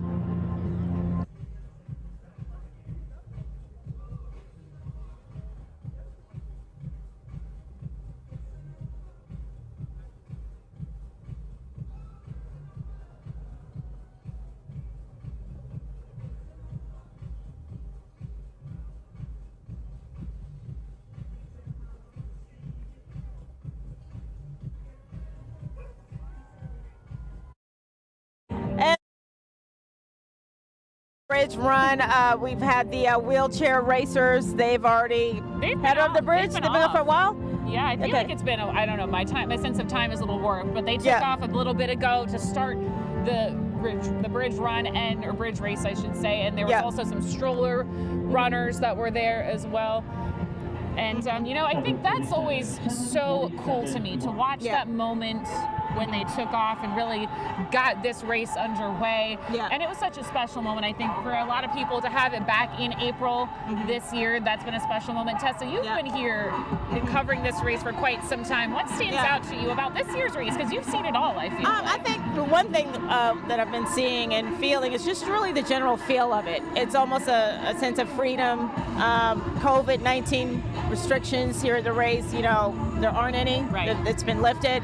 So people are free to move about and are free to run about. I think it's just an opportunity now for everything to kind of get back to normal and look a little bit more normal, and people are expressing that by being out. We've seen some people already in their costumes. I saw Forrest Gump earlier, right? Uncle Sam, tax season is Uncle here. Sam, tax season, which reminds me I need to do my taxes. So, yeah, I just think that just the pulse of this year, for some reason, even though we did it back in September, the weather was, you know, quite warmer than what it is today. The mood is just better. It's just different. It's happy. It's joyful. I think we saw that. People were showing up really early. 5:30. You know, when we first got here back at 4:30, we felt like, oh man, it's going to be some time. But no, people were showing up, amped, ready to run, ready to go. Our Dave Williams, amped, ready to run. That's actually. He said under 50 minutes. Dave, shout out to you. I couldn't do it in under an hour. I could probably hit that hour and a half mark. It takes me 20 minutes to walk. It takes me 20 minutes to walk 1 mile. So again, you know, the folks that are getting out here who are doing it for the sport, who are doing it for the love of it, who are doing it for the fitness of it, and for the many people, the stories that we don't get to hear them tell their own personal reasons why they are here today. And so I think that's good. That's always fun too. You know, there's people, we heard from Kathy celebrating her 65th birthday. Awesome. What a milestone. Kathy, getting out, celebrating life, celebrating, you know, after everything we've been through, a lot of that is celebrations, like you talked about, a celebration of life, of unity, normalcy. Absolutely. It's such a good feeling and energy, I think, to feel. And speaking of energy, the chopper right now is flying over, so that definitely adds another different level of energy here, because it's like we're in the middle of one of the biggest events here in the Low Country. And we are literally in the middle. Runners are going to be crossing Tessa and I on both sides here shortly. This is, again, my first bridge run. This is very exciting for me. But, you know, you've grown up in the area. This is so exciting for you, I feel like, to be at 45th year. Yeah, the 45th year, and I'm definitely older than the Cooper River Bridge Run, almost by a whole decade and everything like that. But last year was my first year here at the finish line. I've always, you know, worked the end and see everybody sweaty afterwards and, you know, exhausted and happy to have gotten over it.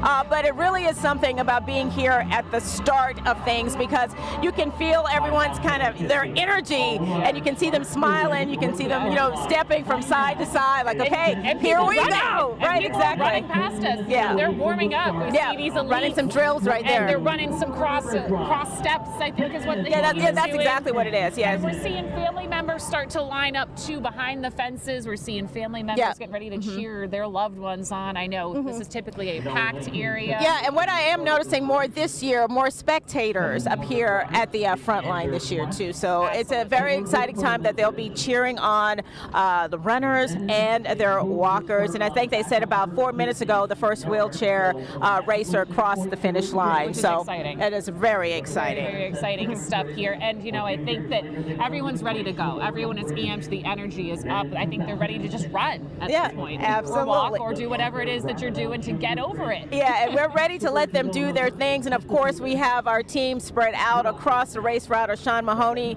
is at the top of the bridge. And like we said earlier, he really has the best vantage point of this. He really does. But stay tuned, everybody. After the break, race coverage continues, and some of those runners will be taken off. Stay with us.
Welcome back to the official Cooper River Bridge Run live show on ABC News 4. Sponsored in part by Harris Teeter, Benefit Focus, Vapor Elemental Wear, and Low Country Contractors. My ear, I'm on the photog line. Just stay cute. All right, good evening, good morning, I should say, from the Bridge Run finish line with the wheelchair racers just finishing up. And I'll tell you what, interesting, the winner of the wheelchair race is Herman Garrick, and he won it just a couple months ago. Not only did he win it today, he said he shattered his record, not even close, about 30 seconds better than he did earlier this year, which is a pretty amazing accomplishment. He's from Utica, New York. He said he did the half up in New York City last week, kind of got himself ready for this one, has been preparing and training, and then finished it. And if he did it in 22:58 last time, he did it in about 22:30 this time. Needless to say, that number up there is not an official time, so we don't have an official time for him yet, but he certainly was very happy with the way he raced. Herman Garrick from Utica, New York, your wheelchair winner. He said he is going to celebrate today, and then it is back to work, back to the grind tomorrow. That's what he does all year long, kind of preparing for race after race after race. It really is a second career for him. For guys like this who do it week in and week out, it's amazing how quickly they can get over the Cooper River Bridge. So 10Ks in 22:30-ish. Not bad at all for the wheelchair racer. Now we turn our attention and get ready for the running racers who are going to start in about 5 minutes up there in Mount Pleasant and then make their way down here. Usually the winner, finishes in about 29 minutes, somewhere there or about. Not sure how the conditions are today, but it appears by the wheelchair racer the conditions are pretty good for running or taking the wheelchair over the Cooper River bridge, the Ravenel Bridge over the Cooper River. So needless to say, we are ready for the runners and looking forward to it. But Herman Garrick from Utica, New York is your winner. All right, let's head over to Ann Emerson now with more. Yes. Hi, it's Ann Emerson. I'm not at the Coliseum anymore. I got on the bus, and now we're here at the start line, and we've got a crowd right here. Tell me, is this your first run? Yeah, this is my first one. Yeah, and I'm very excited, from Raleigh, North Carolina. Yes. And we're really excited about that. And what's it like to be here in this atmosphere? Oh, it's amazing. It's thrilling. Everybody's ready and excited to get this run on. And it's a little chilly. It is. It's warming up. I mean, right? It was. Did you have to ride the bus? Did you ride the bus? Yes. I hadn't been on a school bus since forever, so that was cool, right? So we really had a good time. It's been really nice so far. Even the convention center was really cool. Nice vendors, which we love, and we are runners, so it's been really nice. Oh, great! All right. So, do you have a time? Like, is there like a? Don't get out of hand. This is called Get Over It. Start. We're gonna get over over finish. Yeah, that's right. That's right. That's right. Yeah. Well, y'all have a great run. It's super exciting, and it's good to see you out here. We're having such a super time out here today. There are so many folks. Hi guys in the green t-shirts. How are you doing? Good. Are you ready to run the bridge? Walk and run. Yeah. Walk and run. Walk and run. Yeah, walk and run. Walk and run. You're right. This is exactly where I would be. This is exactly where I would be if I was running it. I wish I was going to be with you, but I'm going to have to leave it up to you. Where are you guys coming in from? Seattle. Seattle, Washington. All right. You're the farthest away from me so far today. So this is your first race? Yes. Okay, or first run walk? First time here, yeah. Great. What brought you here? We're celebrating our uncle who unfortunately passed away last November. Oh, tell me. So Today's his birthday, and he was going to run. For his 75th birthday. Oh my gosh. He's run this for his 70th birthday, and he's done it before. So he's from St. Louis, Missouri. We're kind of all based out of St. Louis. So So he's going to be running with you today, huh? Yes. Until the start of the Well, have a great run. just a little quiet for you here as the helo flies. All right, thank you, Ann. The introductions for the elites are underway. We are getting ready. They said under 3 minutes, Tessa. This is where the excitement truly builds in. And the elites are right here on both sides of the corral of where we are right now. I saw Nell Rojas, and I got a little Star Trek, and of course she won in 2021. And right now we're taking an aerial view. You can see the elite runners.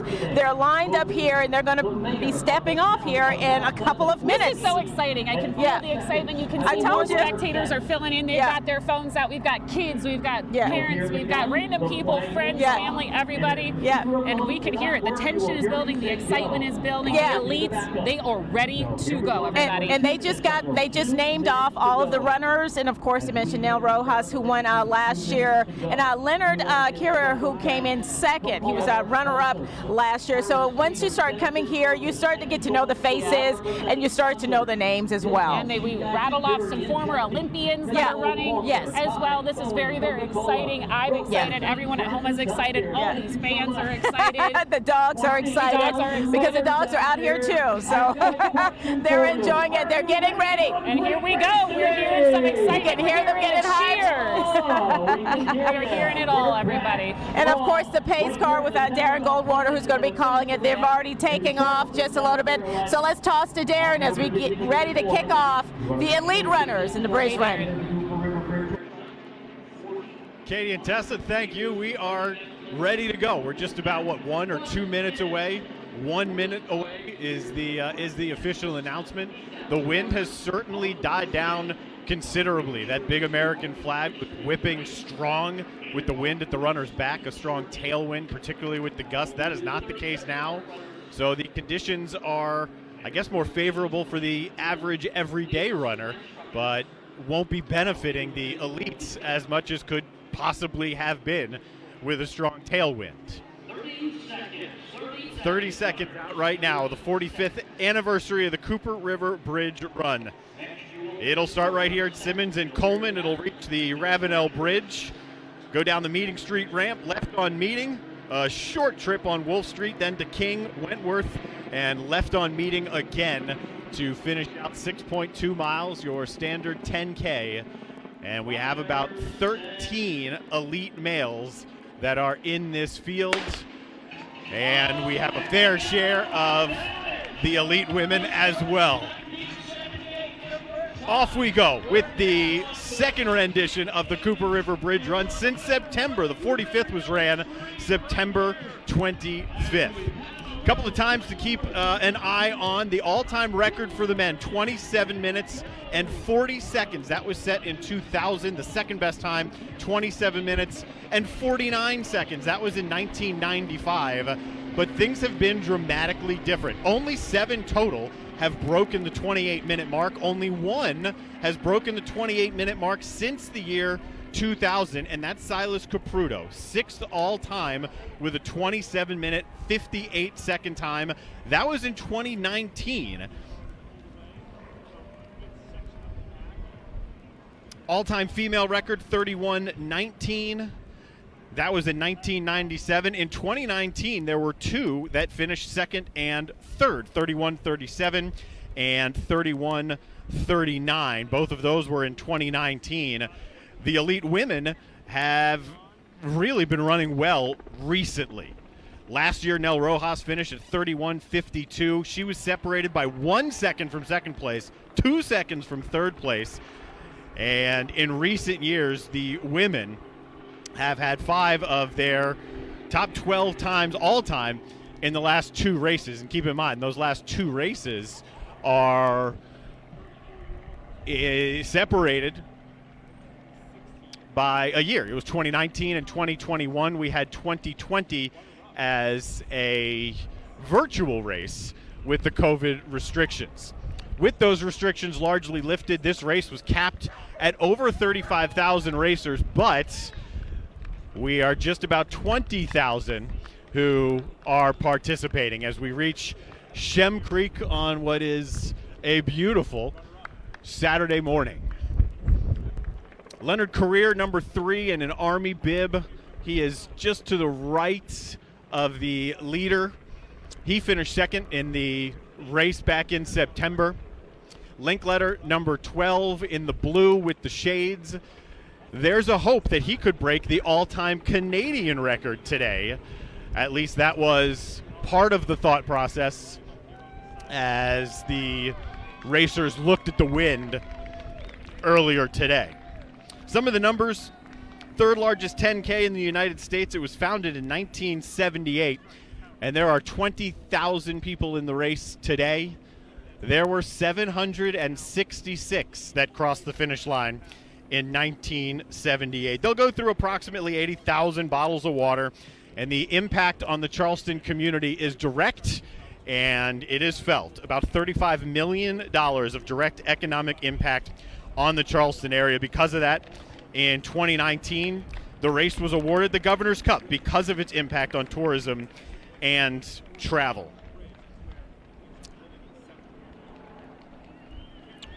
Moving our way down closer to the Ravenel Bridge as we inch our way down Coleman.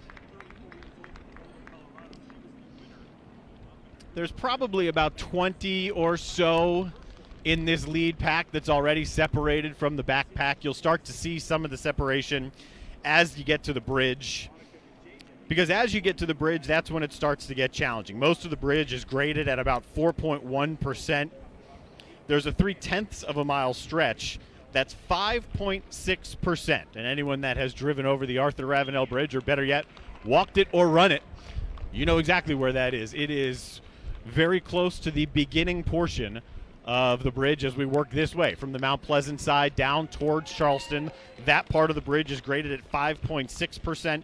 And then the downward slope heading down towards Charleston is just at 1.8%. The average grade of the bridge is about 4.8%.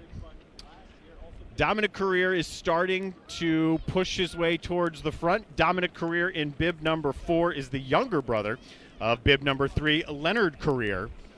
Dominic finished 7th with a time of 29:11 in 2021. He finished 3rd in 2019. So in each of the last 2 races, Dominic Career, wearing number 4, just checked his watch. He has finished top 10 in each of the last 2 races. And something to keep in mind for him, he trains largely in Colorado Springs, a hilly terrain in Colorado Springs, which should theoretically help when it comes to the hilly terrain of the Arthur Ravenel Bridge. You can tell from the view that you're getting, same for the view right here in the back of the pace car, looking directly into the sun, which is behind the runner's back. So that benefits them. It's a little harder for us, but the brothers' career, Leonard and Dominic, are two of them in that front row, that front foursome.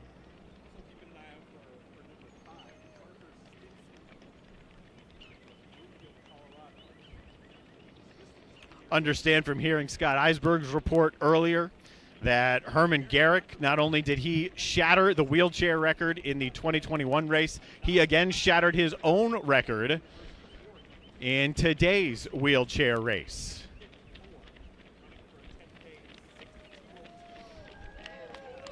Ruben Masip, wearing bib number 15, has taken the lead. He won the 2021 Rock and Rib 10K. You say, where is that? That's in Davie, Florida. And he is only 19 years old, wearing bib number 15, Masip.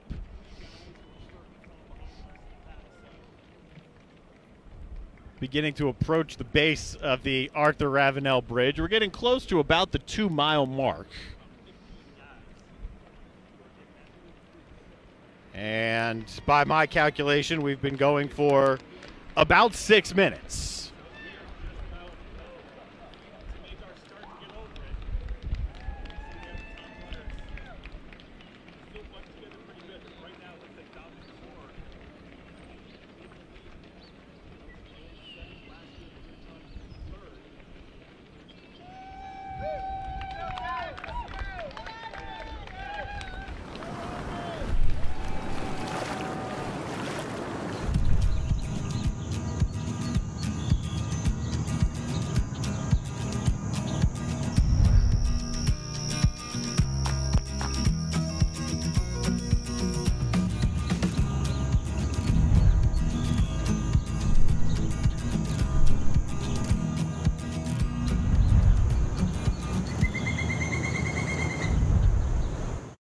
At Low Country Contractors, our remodeling contractors will deliver first-class exterior services so you can give your home a facelift. We were convinced that they were going to give us the product we wanted in a timely fashion, on budget, and it worked out that way. Revitalize your home's exterior with the best exterior services in South Carolina. With over 100 years of combined experience, call Low Country Contractors for your free estimate today. Low Country Contractors, expert workmanship you can count on. Approaching the base of the Ravenel Bridge, Masip continues to lead. Dominic Career number 4, Leonard Career number 3. 14 is Dennis Kipkoski. Kipkoski won a Philly 10-miler in a 46-minute time and won the 2021 Broad Street Run. That is the Philly 10-miler in 2021.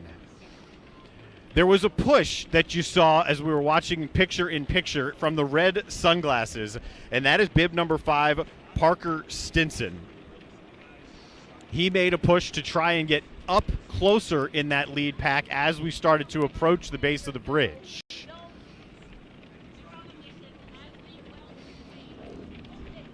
Morier continues to lead this pack. Now is where we're going to start to see some separation as we are on the steepest grade of the bridge. The question is, can Masip continue the pace that he has set? Masip only 19 years old. Dominic Career right behind him. Kipkoski in that group. And if you followed any of our coverage leading up to the race, I said there's a dark horse to keep an eye on, and that is Alex Masai. Alex Masai is coming up on the right side as you view it in bib number 8. Bit of an orange top. Masai is the one who just recently graduated from Hofstra, the 2018 and 2019 CAA Runner of the Year, multiple distance running records at Hofstra. That is Masai pushing up on the outside. Bulldozing his way through the middle is Parker Stinson. Stinson in bib number 5 is the American record holder and 2019 U.S. champ in the 25K. And there's a note that he's known for his aggressive running style. Typically in any type of race you see, there's a pass on the outside. He's charging straight up through the middle to get to that lead group. Remember, only once since the year 2000 has a runner broken the 28-minute mark for the male elites. As we approach the top of the Ravenel Bridge, you can see a cruise ship docked down to our right. The aerial views up ahead.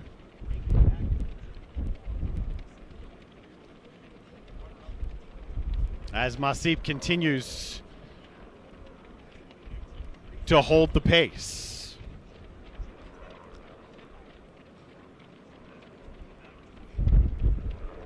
In the interest of transparency, bib number 18 was not a name that was provided to us, but at the moment he has been running stride for stride with Ruben Masip, the 19-year-old.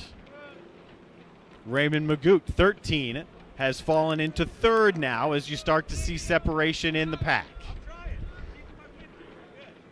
So you've got Masip in the lead group. Right behind Masip, you have Magout and Kipkoski, number 14, is currently running in third with Masai, I beg your pardon, in fourth with Masai in fifth.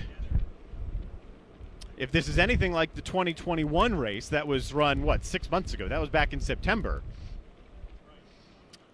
The separation had multiple different facets to it. This was right about the first one. The next one you should expect as we start to hit the downslope, there will be more of a pickup in the pace, obviously. And that is where we are right now. We have started the descent on the Charleston side of the bridge.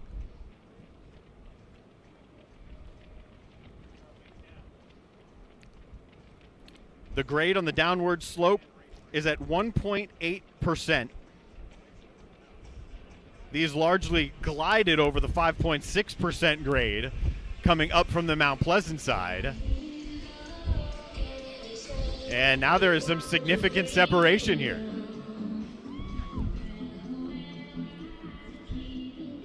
Once we get towards the base of the bridge, we'll hit the Meeting Street ramp. We will take left on Meeting. There'll be a right on Wolf Street. That'll be really short. A left onto King, a left onto Wentworth, and then spin back around onto Meeting Street.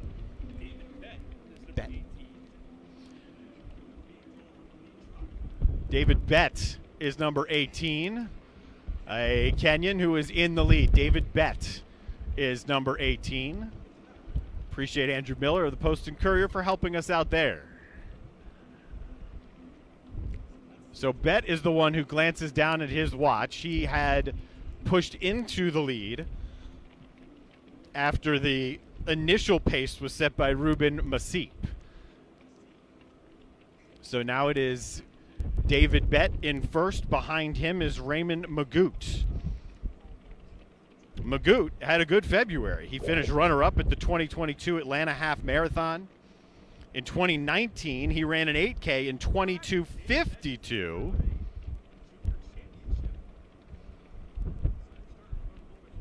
A one-time junior champ, David Bett, in a 5,000-meter race. This is about, twice the length of that. This a 10K as you pass the 3-minute mark at about the 14-minute mark. So Magout in second, Bett in first, and a sizable gap.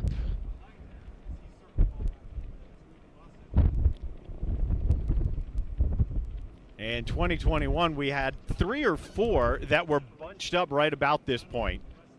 And then Cheserek, Career, it became a 2-man race as we got down towards Meeting Street. Approaching the Meeting Street ramp, already over halfway home.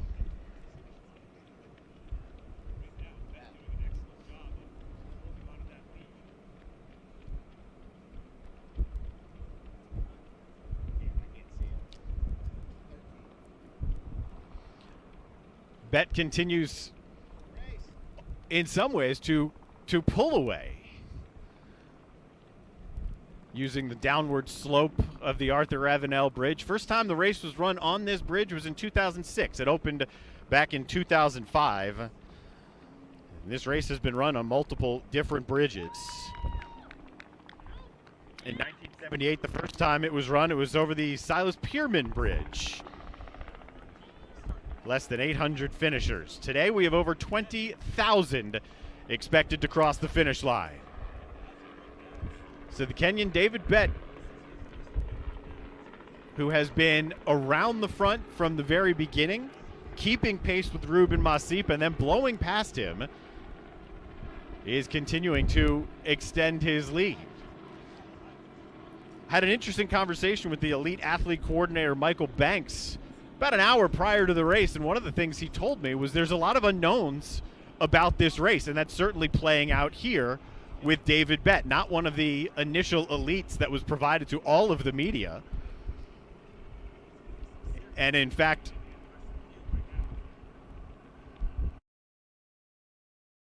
experience luxury sleep like never before on an Heirloom mattress. Now available at Infinger Furniture. Handmade in the USA, Heirloom's hand tufting provides increased durability and comfort for elevated relaxation and proper support. And it's adjustable base friendly. Get your best night's sleep on a comfortable Heirloom mattress with free delivery, free removal, and free setup. Plus special financings available. See our made in the USA Heirloom mattresses on sale now at Infinger Furniture. Saved $1 a gallon. Wow. How'd you do that? Oh, I just used my fuel points. Fuel points? Yeah, I get them when I shop at Harris Teeter and use my VIC card. Genius. Tell us more. Well, I get a point for every $1 I spend, and I can save up to $1 per gallon. It's pretty easy. The t-shirts are here. The t-shirts are here. That's my name. Use your VIC card and save up to $1 per gallon on quality fuel. Tell us more.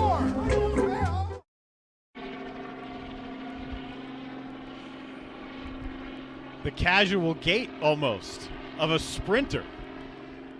And you could feel the speed at which we're going. Number one, the wind at our backs and in his face. And number two, just riding in the truck, the speed at which we're going. But David Bett continues to pull away. Ruben Masip is in second, but he is well back.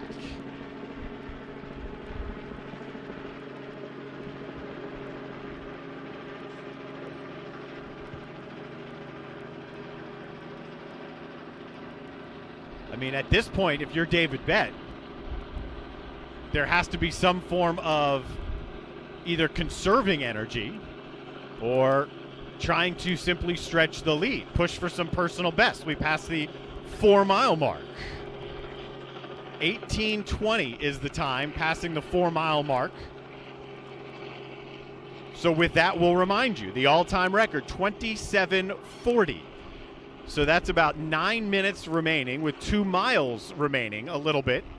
2 miles and change. So 4.5-minute miles, 2 of them, to finish this out. And we could have David Bett threatening for an all-time Cooper River Bridge Run record. I'll remind you again, only one runner has broken the 28-minute mark since the year 2000. That was Silas Caputo, and he barely broke 28. He did it at 27:58. That was in 2019 as we hit down on the Meeting Street ramp. So David Bett absolutely threatening the all-time Cooper River Bridge Run record. Still a little bit more than 2 miles to go, maybe a touch less than 2 miles to go. The 4-mile marker was up ahead. We're definitely 0.2 of a mile past that, so we're less than 2 miles from the finish line. And this has been the David Bett show ever since the, let's say, the crown of the bridge for sure. Masip initially paced the field. Masip is the one who set the pace. And then it was David Bett who caught up. And you got a good look at Bett as he glanced back as he made the turn down here onto Meeting Street. From Meeting Street, we'll turn on Wolf, then to King, and Wentworth, and back to Meeting. So David Bett has a sizable advantage. And when you keep in mind the numbers that I told you, the inability for most of the runners to threaten a record since the year 2000, really since the Arthur Ravenel Bridge opened. If that's the consistent theme, that it's hard to break 28 minutes, and now you have David Bett threatening at least a Cooper River Bridge Run record, then there's good reason that there is a large gap between a trio of runners in second, third, fourth, but it's a pack back there at second. And David Bett, who continues to check his watch, is somewhat on cruise control. If you look at his face, it doesn't look like he's on cruise control. He's busting it.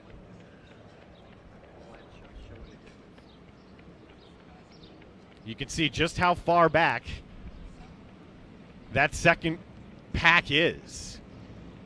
It's really the first pack, right? I wouldn't consider David Bett a pack. He's running by himself. He's in a world all by himself. The Kenyan David Betts.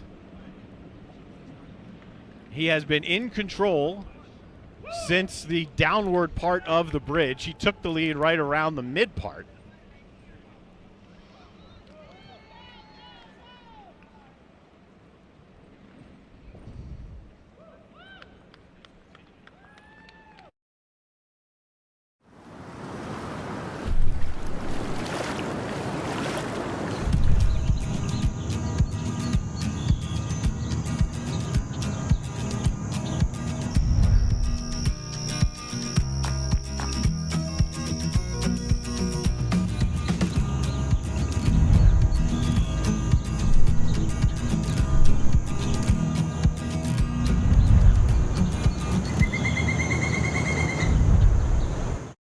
Have you been dreaming of a new kitchen or bathroom? At Low Country Contractors, we believe in pairing superior products with outstanding customer service to make your dreams a reality. They exceeded our expectations considering we were several states away and couldn't be here to see it ourselves.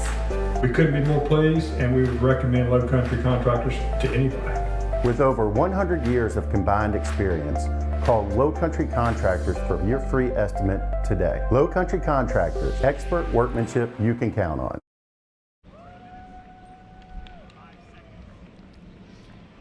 Just past the 22-minute mark and just past the 5-mile mark. Does David Bett have a Cooper River Bridge Run record in him? Talking with race director Irv Batten prior to the race, he said, I'd love to see it. We haven't had one of the guys really threaten a course record in quite some time. But here we go. David Bett absolutely threatening a Cooper River Bridge Run record. We turn on Wolf. This one won't be long. David Bett can't even see the next pack. If he were to turn around and look, he wouldn't see him. They still have not turned down Wolf. And here they come. That's a good 15 seconds or so, if not longer, behind the pace being set here by David Bett.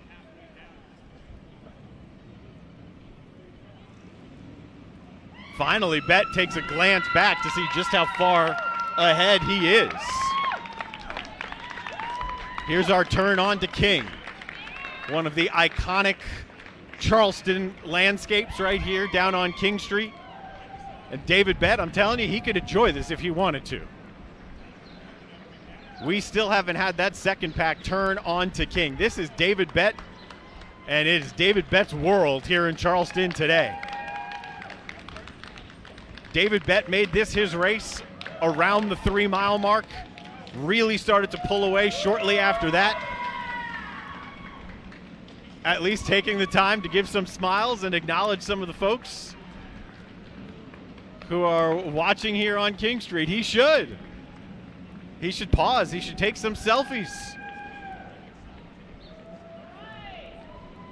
I tell you, David Bett is the one who's pushing the speed on this pace truck. You're told when you do events like this, you feel like you're being chased by the runners. Right now, I feel like we're being pushed, not chased. Bit of a festive atmosphere. We got a band outside. David Bett can glance back over his shoulder. Now, you know that David Bett is well aware that the all-time record in this race is 27 minutes and 40 seconds. There's no way elite runners compete in a race and don't know the record. You see him continuing to check down on his watch to see the pace that he's setting. As we roll past Virginia's on King at the intersection of King and Hudson. David Bett has a nice interaction with a fan and a dog. And he can appreciate all of this because David Bett is going to cruise to the 45th annual Cooper River Bridge Run Championship. He's been cruising for quite some time. It's just a matter now of whether or not it's a record.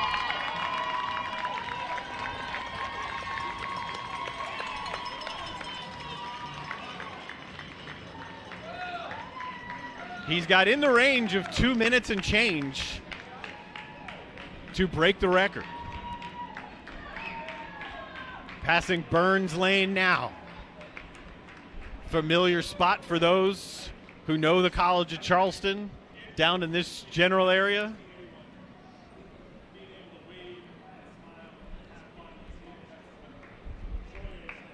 And not only has Bett been cruising here, he has extended his lead. We've seen multiple times where we've turned down on Wolf Street and onto King Street, and it takes seemingly an hour before there's anyone else who appears behind him. In reality, 15, 20 seconds, but that's an eternity, especially when you consider how close some of the races have been. Last year, the women's race, the top 3 finishers were separated by a second each. 1 second between first and second, 1 second between second and third.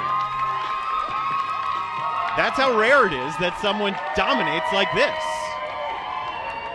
We are on to Wentworth. There's one more turn left as David Bett motors his way down. We're getting close here to turning back down Meeting. Bett turns back, and the rest of the pack isn't even down Wentworth. They just made the turn right now. David Bett can roll his way across the finish line. You're going to see him again. Coverage will resume with Scott Eisberg at the finish line, and it'll be Scott Eisberg to tell you whether or not David Bett breaks, shatters, or just barely misses the Cooper River Bridge Run record. Over to Scott Eisberg. Our first athlete is coming into view. We'll get a fifth number. If this is David Bett coming down Meeting Street, he is absolutely flying right now. The unofficial time, 28 minutes, so it's not going to be a record for the Cooper River Bridge Run, which was about 27:30. But here is this runner coming through. We believe it is David Bett, and it is David Bett from Kenya, finishing as the winner of the Cooper River Bridge Run. Unofficial time is 28:16, but that is unofficial. He could have started a little bit later. That might be better, but it's cool because he turns around just now and he brings his teammates in, his fellow countrymates in, his fellow runners in. He encourages them. He wants them to finish as fast as they can. The conditions very good for running today. And look at Bett. What a great little story he is. He is out there congratulating everybody and smiling and encouraging them. That's really what the Cooper River Bridge Run is all about, and that is what really is special about this day. David Bett, a great run today. It doesn't look like it's going to be a record, but that doesn't really matter. He's still going home with the cash from Charleston. Needless to say, surprise. He is bib number 18. Typically, the guy who is supposed to be your winner would be bib number 1 or 2 or 3, but David Bett is number 18. How does it feel to win that thing? So happy, I'm so happy. So happy. Yeah, last year it was really terrible for me because I had injured. So today I say I'm going back to revenge. Did you expect to just smoke the course like that? Yeah, I knew, but I was very ready for this race because last year I really did very bad. So today I'm happy because I won, and I'm hoping to come back next year. David, you had as much fun seemingly running that race as anyone we've ever seen. You were smiling and waving. How much fun? Yeah, I was really feeling comfortable, and my friends were far like 200 meters away, so I was feeling great, and I was very happy. What are you going to do with the money? No, I don't have to tell you about that. You want to go out to dinner? We can go out to dinner, yeah. Yeah. What was the point you knew you were pulling away from everyone and you had a pretty good hold on this race? Pardon? What was the point in the race where you were really pulling away from everyone and you thought you had a good chance to win? From 5K, I was feeling very comfortable, and then I said I have to push so that I can come my winner. Yeah. David, congratulations. Thank you. Congratulations, David Bett right there. The winner of the Cooper River Bridge Run. Just an incredible job he did running this race. I mean, he absolutely smoked the course. There was no question about that. David Bett, your winner. Now we wait for the female winner of the Cooper River Bridge Run. And once that happens, then the masses come and we see everybody. But here we go, waiting for our female finisher, our female winner. They haven't put up the ribbon yet for her to cross, but I believe this is her coming in right now, our female finisher. And she is bib number 12 for the females. So let's look up bib number 12 for the females.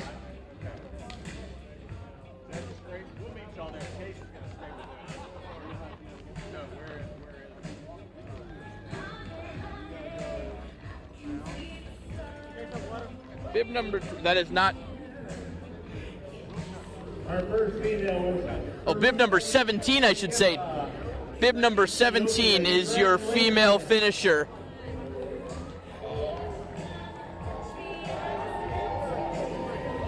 That's Dominique Scott coming across the finish line right there. Congratulations, Dominique.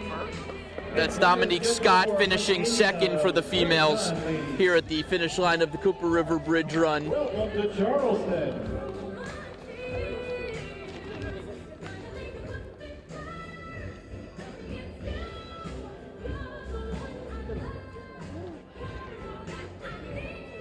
We're not speaking to the winner right now because it looks like she's refunding her lunch a little bit there by the gates, but it appears that she is your winner. Bib number 17. And it's Tababa from Ethiopia. Congratulations, man. Let's go talk to her. And here we go. Right here in Somerville. She's asked to go to the medical tent, so I don't believe we're going to be able to speak to her yet. Are you okay? Are you okay? How does it feel to win the Cooper River Bridge Run? Taking the win in the Cooper River Bridge Run, what does that mean? በጣም ነው ደስ ያለኝ ማለት በስተመጨረሻ ሳን የገባሁት ሬስ ኦርጋናይዘሩ ቴንክ ብለዋለሁ። She said I feel very happy. I was the last entrance for the race, so winning it means a lot. What was the point in the race where she felt like she had a chance to win this thing?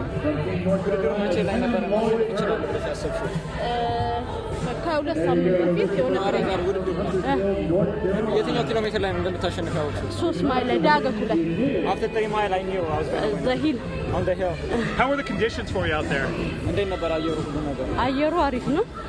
ንፋሱ ትንሽ Just a little bit wind, otherwise other than that it was perfect. Awesome. Congratulations. Thank you so much.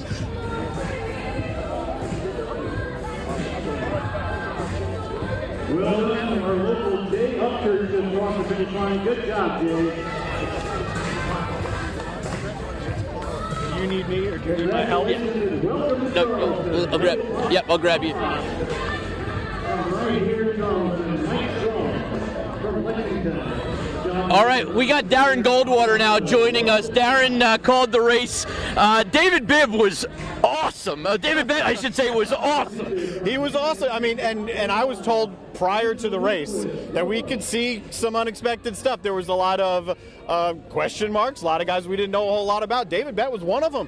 David Bett was not on anything that was provided to the media, and Bett ran up to that lead pack, and by about the crown of the bridge, started to pull away. Did he eventually get the record? I know he was I don't close. think he got the record because it was about 28 minutes. Now, I know that's not an official clock. The record's in the 27s, but it was still darn fast. How many times did he use any betting cliches about David Bett when you were on the bridge? It's a good question for me, but I didn't actually use one. It didn't even cross my mind, but yes. No. You didn't even take the low-hanging fruit on that? You're much better at the cliches than I am, but if I was a betting man, man on that bridge, I would have bet on David Bett, because it was pretty clear from about that point that nobody was catching him. When do you think he just kind of took over the race? Was it right from the beginning? Obviously, we can't see him from the finish line. Was it right from the beginning that he took over, or when was it? It was about the 3-mile mark, so we were somewhere on the bridge when he pushed up to the pace that was being set by Masib, and he took over. And when he took over, he didn't relinquish it at all. And he was always right around Masib. He was never far back. But once he pushed into the lead, he started growing that lead. And then you hit the downward slope coming down towards Charleston, and it just grew. And then you start making the turns, and you're looking around, and there's no one around. I mean, he's running a race all by himself, and he was literally... I mean, he was pushing the pace truck. That's the amazing thing about it. When he came down here, he was maybe only 200 yards in front of the people, so they did kind of, cut the gap a little bit. But he just seemed to be having so much fun out there. He was, like, cheering the others on. I don't know if he was taunting them a little bit, but he just seemed to be having a blast. He was having fun, and that's the perk of being out in front by 200 yards, right, in a race. When we were on King Street, there was a dog that went out to him, at least close to him, and he kind of looked at it. There was a guy that went running out to him, and he gave him a wave. He kind of looked, never stopped for a picture, but he acknowledged a lot of people. He had fun. Yeah, this was a pretty good race. I don't think we've seen one this fast in a while. The conditions perfect for racing. Nice job calling it. I know it's stepping out of your box of high school football a little bit, but it certainly worked. Aaron Goldwater, listen to him every day on the JB and Goldwater show, and we'll see you after the break. Experience luxury sleep like never before on an Heirloom mattress. Now available at Infinger Furniture. Handmade in the USA, Heirloom's hand tufting provides increased durability and comfort for elevated relaxation and proper support. And it's adjustable base friendly. Get your best night's sleep on a comfortable Heirloom mattress with free delivery, free removal, and free setup. Plus special financings available. See our Made in the USA Heirloom mattresses on sale now at Infinger Furniture. Saved $1 a gallon. Wow. How'd you do that? Oh, I just used my fuel points. Fuel points? Yeah, I get them when I shop at Harris Teeter and use my VIC card. Genius. Tell us more. Well, I get a point for every $1 I spend, and I can save up to $1 per gallon. It's pretty easy. The teachers are here. The teachers are here. That's my name. Use your VIC card and save up to $1 per gallon on quality fuel. Tell us more. Things are really starting to get going here at Marion Square. Of course, we know the first runners have already crossed the finish line. More people will continue to pour over that finish line. And so now we're gearing up. We're getting all the energy pumped up. So joining me now, a member of the band. So what's the name of your band? We're called the Midnight City Band. Okay, and you guys are going to be playing all throughout? Yes, so around like 11, 11:30, 12. We'll see where it goes. And you guys are a local band. Yes. And you've been together for how long? 10 years. Okay. What is it like to be a part of this? I mean, this is a huge event for the Low Country. I mean, it's a great event. Like, we've always wanted to play this for like the past 10 years. So we got a call and we're very excited about it because we play like every other like big event. So it's like our first time, and this is the leader band right here. Come on. Right. So what kind of music can we expect as everybody finishes the race? What are we expecting to hear? So we have 3 different singers in the band. So one sings like more of the punk rock, I sing more of the R&B, the country, and the girl sings like all the songs from the radio to like Fleetwood Mac to Cardi B. So we've got everything covered here. Yeah. All right. When you guys got the call that you were going to do this, I mean, just talk about the excitement, because I mean, this brings people not only locally, but people from all around. Mm-hmm. So how pumped were you guys? Oh man, just like people seeing us around the world. Like, we always play at the bars for like different like events and stuff like that, but like, I don't know, this is just way out there. I'm excited about this. It's going to be awesome, and this was on our bucket list, and this is the last thing on our bucket list, so very excited. There you go. Yeah, there you go. All right, thank you so much. We're looking forward to hearing it. What time do you guys start playing? What time do we start playing? 9-ish. Okay. All right. So coming up here soon. All right. Thanks so much. All right. So again, the band is here. They are ready to go. We've seen a lot of volunteers.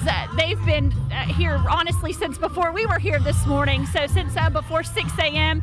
So volunteers here ready. I mean, just getting ready to face the crowds as people are coming in. And actually, joining me now, I'm going to bring in Jennifer here. Jennifer, thanks so much for joining us. Yeah, no problem. So you've been in charge of getting all the volunteers kind of ready to go for this. Yes, ma'am. So you said you had several groups that were here.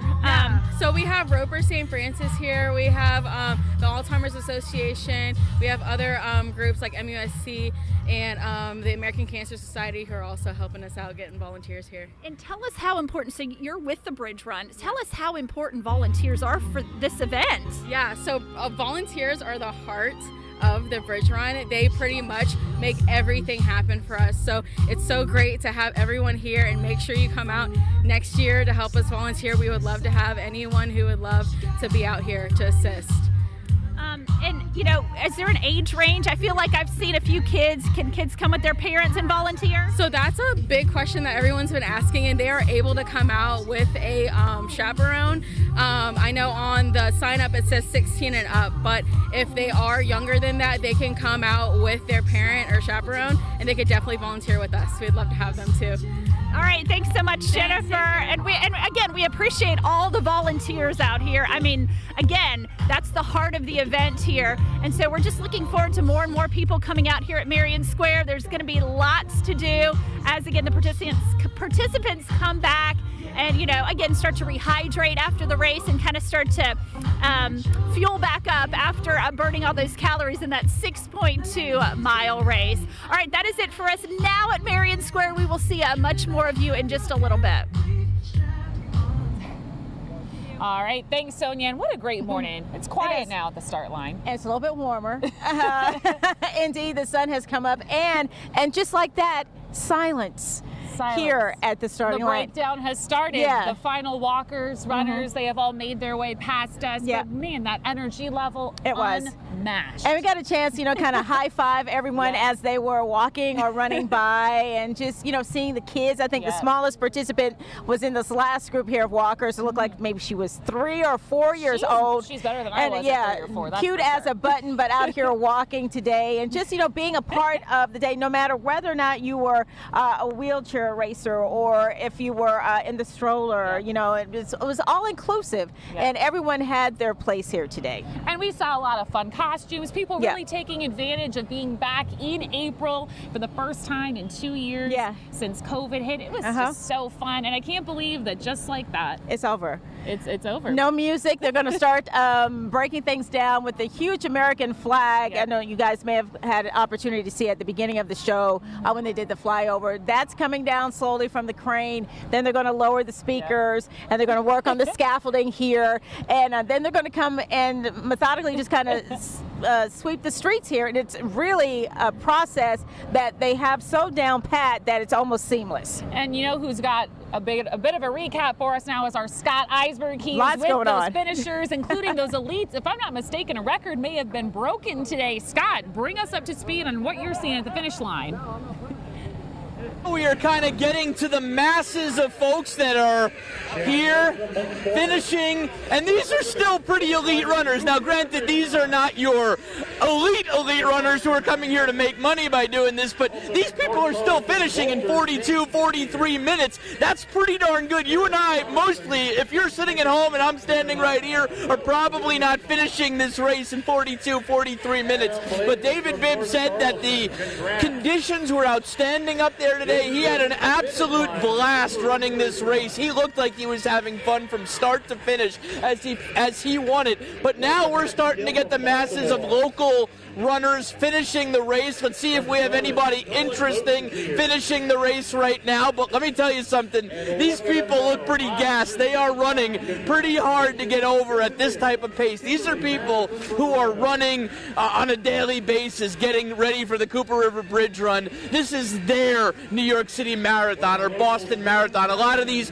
local folks who just look forward all year long to running the Cooper River Bridge. And what a great race it is. What a perfect day. A little chillier than it usually is. Typically, it's a little chilly, a little warmer than this at this point. How was the race today? It was awesome. Was it really good? How were the conditions? It was great. I ran a minute and a half faster than I planned. Minute and a half faster than planned is always good. Go treat yourself down there at Marion Square. A lot of smiles, a lot of selfies. Luckily, I haven't seen too many people refund their lunch yet on the side. That typically happens. It was funny. I was talking to one of the EMT guys over there, and he said the number one rule for them, Bridge Run Day, wear old shoes, because you never know what's going to land on those shoes after the bridge run. People really gassing it out to finish at the end. A couple people getting sick typically. Haven't seen that. Couple of good costumes. We've seen Waldo. We've seen Uncle Sam. But usually your costumes are a little further back. You're less elite runners, if you will. How was it, guys? It was awesome. Thanks. Was it a lot of fun? Yeah. 22nd year or so. 22nd year. How many for you? 3. Not bad at all. Got some young finishers here. Look at this young finisher. How old are you, bud? 13. 13. How was it? Great. How many times have you done it? 3 or 4. 3 or 4. Not bad to start when you're 9 or 10. I'm my best friend. There you go. Awesome. Good to see the young folks getting into running. That's always a lot of fun to see young folks enjoying it, staying healthy, staying fit. This guy's not wearing a shirt. I'm wearing 3 shirts right now. It's kind of cold. He also just ran 10K, so it's a little different for him, needless to say. How old are you, bud?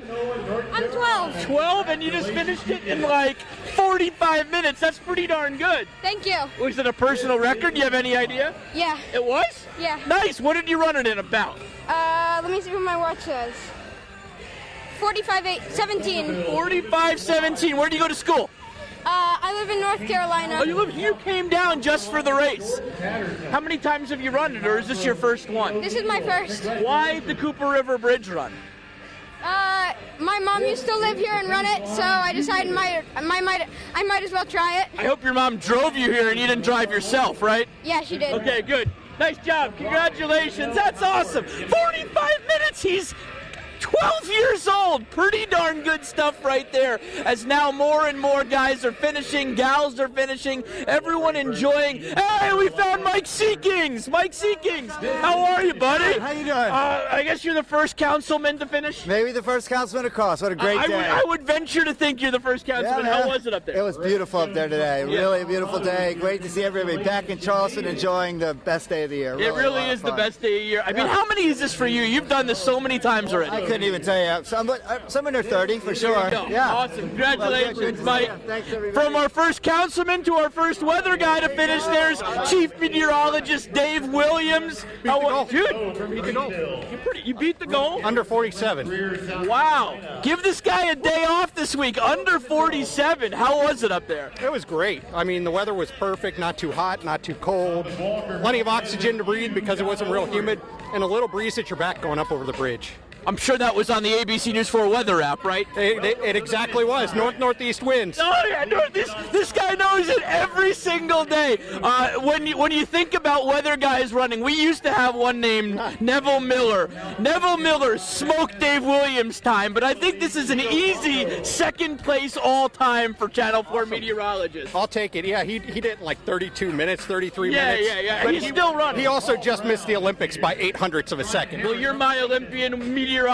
So what's the game plan now? Hang out with Sonia? Yeah, actually I am. I got to go to work now and help Sonia out in Marion Square. There you go. And then go have a beverage. Enjoy it. Thanks, buddy. Dave Williams. Tennis this afternoon.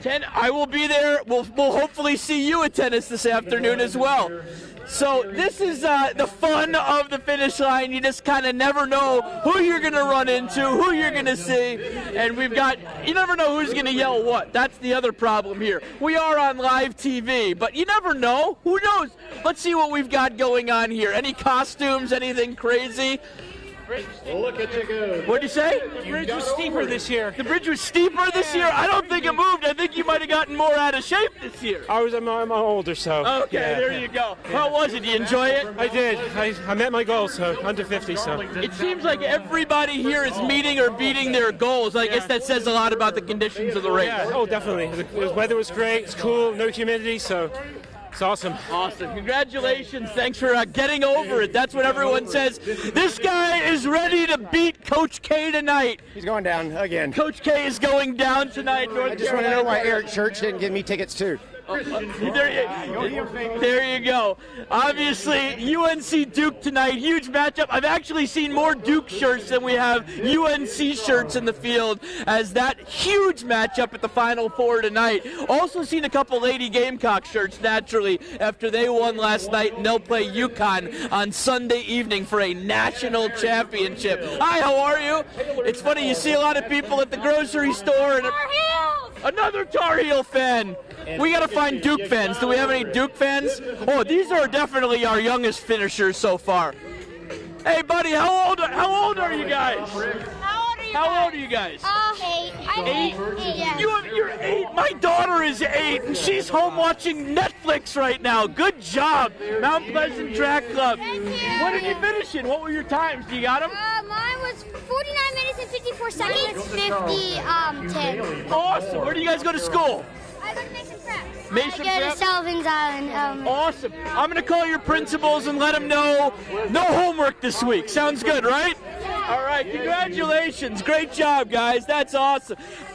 8 years old. That's amazing. Good for them.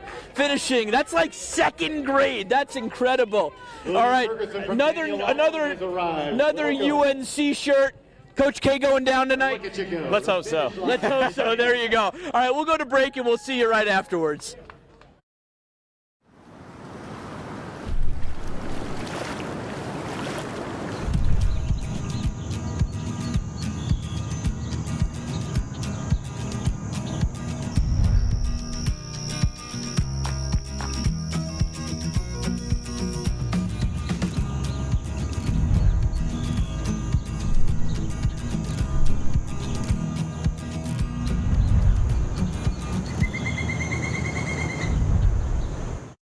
Have you been dreaming of a new kitchen or bathroom? At Low Country Contractors, we believe in pairing superior products with outstanding customer service to make your dreams a reality. They exceeded our expectations, considering we were several states away and couldn't be here to see it ourselves. We couldn't be more pleased, and we would recommend Low Country Contractors to anybody. With over 100 years of combined experience, call Low Country Contractors for your free estimate today. Low Country Contractors, expert workmanship you can count on. And we're live here on top of the Roundup Bridge. We got some people coming by. Hi, how you doing? How's it going so far? Oh, it's great. I love it. What's your name? Carrie Auger. Carrie Auger. And how many years have you been doing this? Your first time, or have you been doing it for a while? No, like 5 years. 5 years? Yeah. How's it feeling this year? I would love it, but there's no bands other than that one. Well, we got a DJ set too. Thank you. No problem. Go keep pushing. Thank you. You know, we have a lot of people who know that we are one of the very best when it comes to Cooper River Bridge Montgomery. She wants to be on TV. There's a lot of people. We're having a party up here. I mean, DJ said holding it down. I've never stood on the Roundup Bridge before. When I tell you that they have it shaking, but it is just such a fun time out here. We got a lot of other runners. How we doing? Lots of runners out here. How we doing? High five. Wow, man, the firemen. How we doing? Doing good? Wow, that is impressive. Full fireman suit out. We got people rushing by. The crowds have been coming consistently for about 20, 25 minutes. Trying to get some more people. How we doing, everybody? How we doing? I'll get some high fives, you know. How we doing? Come sit with us. What's your name, sir? Len Romanowski. I'm from Pennsylvania. My wife and I are racing this today, walking it more, but because we're sponsored by the Bench Project, it's something that we all want to look into. Mental health and wellness. Amazing. The Bench Project. Amazing. That's great. Actually a bench at Hampton Park. Oh my goodness. And MUSC. And College of Charleston. Yep. So we're in 12 states so far. We want to be international by the end of 2022. So help us out. That's amazing. Well, action is traction. Well, that's good. Well, thank you guys. How many years you say you've been running the Cooper River Bridge Run? Probably 10. 10 years? Yeah. Since the 10th year you guys have been running? First year we're walking. Okay, yeah. I was about to say, does it get easier as you go on or no? No, because we're getting older. Ah, there you go. You guys are killing it. Thank you guys for talking with us. And just more stories like that we've been seeing. Just walking down, we've seen Where's Waldo. We've seen people dressed up like a duck. We have a lot of people coming in. Just take a look around at all the people. How are we doing? It's just a great party out here. I mean, really, this is where the peak of the mountain is. We're at the top of the mountaintop, and just lots of people that we're seeing going around. Hi, how you doing? You want to come? I'm getting high fives everywhere. There's a lot of great people out here. But like we said, this is the peak of the mountaintop. Lots of people going out. Just get you a shot. Look at that amazing crowd of people who are taking on the bridge run this year. But we're seeing lots of stories to come, lots of stories that we're seeing, lots of costumes. I'm sure you've been seeing that down on the ground, but up here we're having the same thing, and we're having fun. It's a party. We're having a great time, and I'm sure we'll continue to bring some more stories to you guys as the day goes along. But for now, we're going to send it back to you as we have some more people who want to run by. We'll keep you updated with once we get more of the crowd coming through as well. All right, thanks so much, Sean. Well, I'm joined now by Peter Hawkins, one of the wheelchair racers. So, how was it today? It was great. We had a great day. The wind wasn't too bad, so temperature was great. So you really can't ask for better conditions. And you said you've done the race before. How many times do you think you've done it? I think I've done it 5 or 6 times. How do you think how did this rank? This is good. Like I said, the weather was great, so really you can't beat that. Not that we've ever had a bad day here. It's always been great. It's a great event. The party afterwards is always very nice too. Yeah. I mean, the music is really going, and you come quite a ways to come here for this. So this must be something you enjoy. I enjoy it very much. We get a good field of wheelchairs coming down, so we race throughout the year together, so everybody kind of knows who you're gunning for each year. You kind of get your guys and you're gunning for them each year. So it's great. Herman did a great job today and broke the record, so that's cool. Yeah, that's awesome. You guys all kind of cheer each other on. So what else will you look forward to doing while you're here this weekend? Well, I'll be at going to tennis on Monday, so I'm looking forward to that. My friend Penny and I will be going to that, so it'll be cool. All right, Peter, thanks so much. Enjoy the rest of your time and have a safe trip back to New York, right? Yep, exactly. Thank you very much. Well, can we plan on seeing you back next year? Oh, absolutely. I'll be back next year. So. Thanks so much, Peter. All right, so again, just love to see more and more people coming into the Low Country right now. In fact, I just saw Dave Williams, Quentin Washington, so starting to see more people. So we're going to talk to them in a little bit, but in the meantime, let's toss things back over to Scott Eisberg. This is the finish line.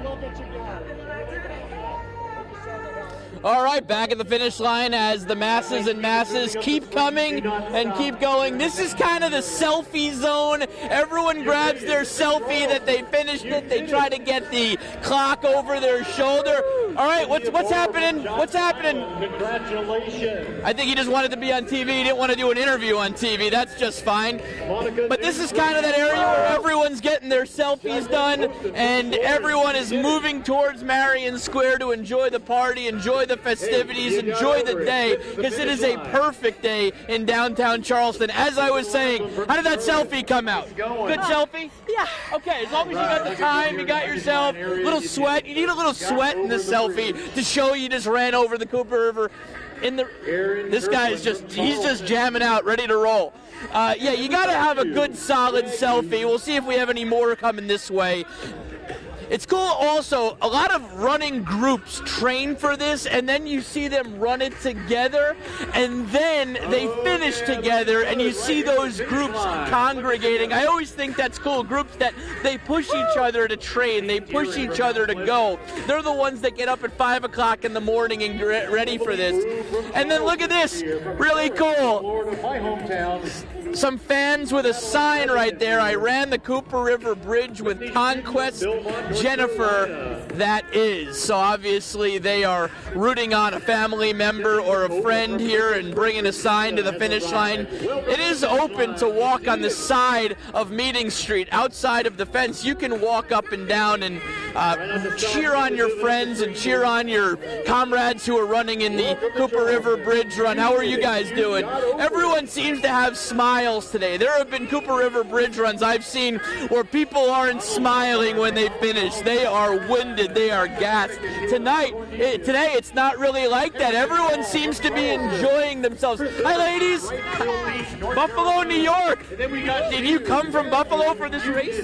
I came to meet this lovely woman Maryland. We graduated from USC in 1984. 1984 MUSC grads. Wow, that's awesome. So where do you guys practice now? Oh, I'm a nurse practitioner in Buffalo. In Buffalo? And in Alexandria, Virginia. Okay, so it's probably a lot nicer to run here than in Buffalo right now. You know what? I haven't been back since 94, and I can't believe it. It's amazing, huh? I went and visited the first house we lived in. Wow. It's wild. It's wild. Do you ever practice running at that park at Niagara Falls? Have you ever practiced running there? That is a beautiful place to run. It is very, very nice. Go Bells! There you go. Awesome. Well, congratulations. Great job. Welcome back to town. Thanks for all you do in the medical field. That's awesome. Good to see. Reunion from the MUSC class of 1984 nurse practitioners. That's awesome. How's it going? Oh, this is awesome.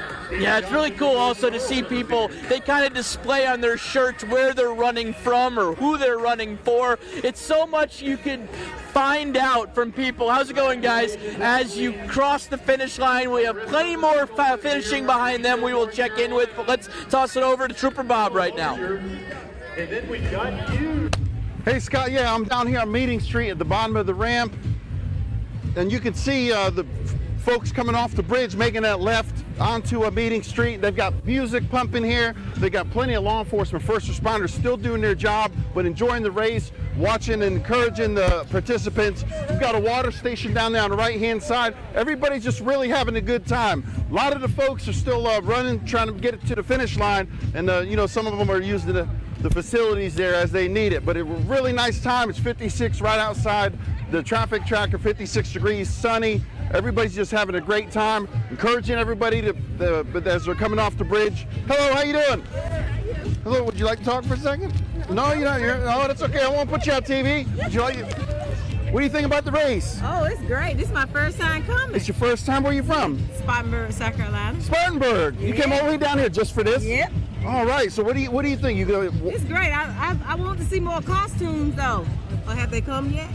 Well, there's a lot of participants here, so you'll see them as they come through. Have you seen anything that really sparked your interest? The costumes. Right. Yeah, them just running. Right, just running. You want to participate one time? One day. Well, they got walkers and stuff, so it's not yeah, everybody. I haven't seen them yet. That's my speed, the walkers. Gotcha. What's your name? Catherine Floyd. Catherine Floyd. Well, thank you so much. Right. Enjoy the rest of your day. All right, here we go. We're going to keep encouraging the runners. I'm going to send it back to you guys in the studio. We are here at Marion Square, and man, things really going now. Runners funneling in after finishing the race. I'm going to bring in Quentin Washington. All right, Quentin. Yes, how was it? It was phenomenally well. No wind on the bridge. It was a great race. Lots of crowds, and I was just pleased with it. How were temperatures? Initially it was cold, like it is now, but while running, it's a little bit better. Yeah. How was your time? Yeah, I believe unofficially 46:18. Okay, what were you hoping for? 50. All right, so you beat it. Yes, ma'am. Thank you to God. Yeah. So what would you say overall? Because you've been running this race for years. Yeah. What would you say? How would you compare this to other years? Oh man, probably 2019 when I ran it. Okay. That was my last, good race time-wise. So I would compare it to 2019. Okay. That was when I had the best time. What would you say about crowds and stuff like that? The crowds were a little low this year compared to the other years that I've done it. I missed seeing a lot of the crowds on West Coleman and even downtown, but the crowds that we did have, we loved them. Yeah. And they helped us get to the finish line. All right. Yes. What else are you looking forward to the rest of the day? You going to hang out in Marion Square for a bit? I'm going to get some food and head back to the house and get ready for more interviews next week. All right. Thanks so much. All right.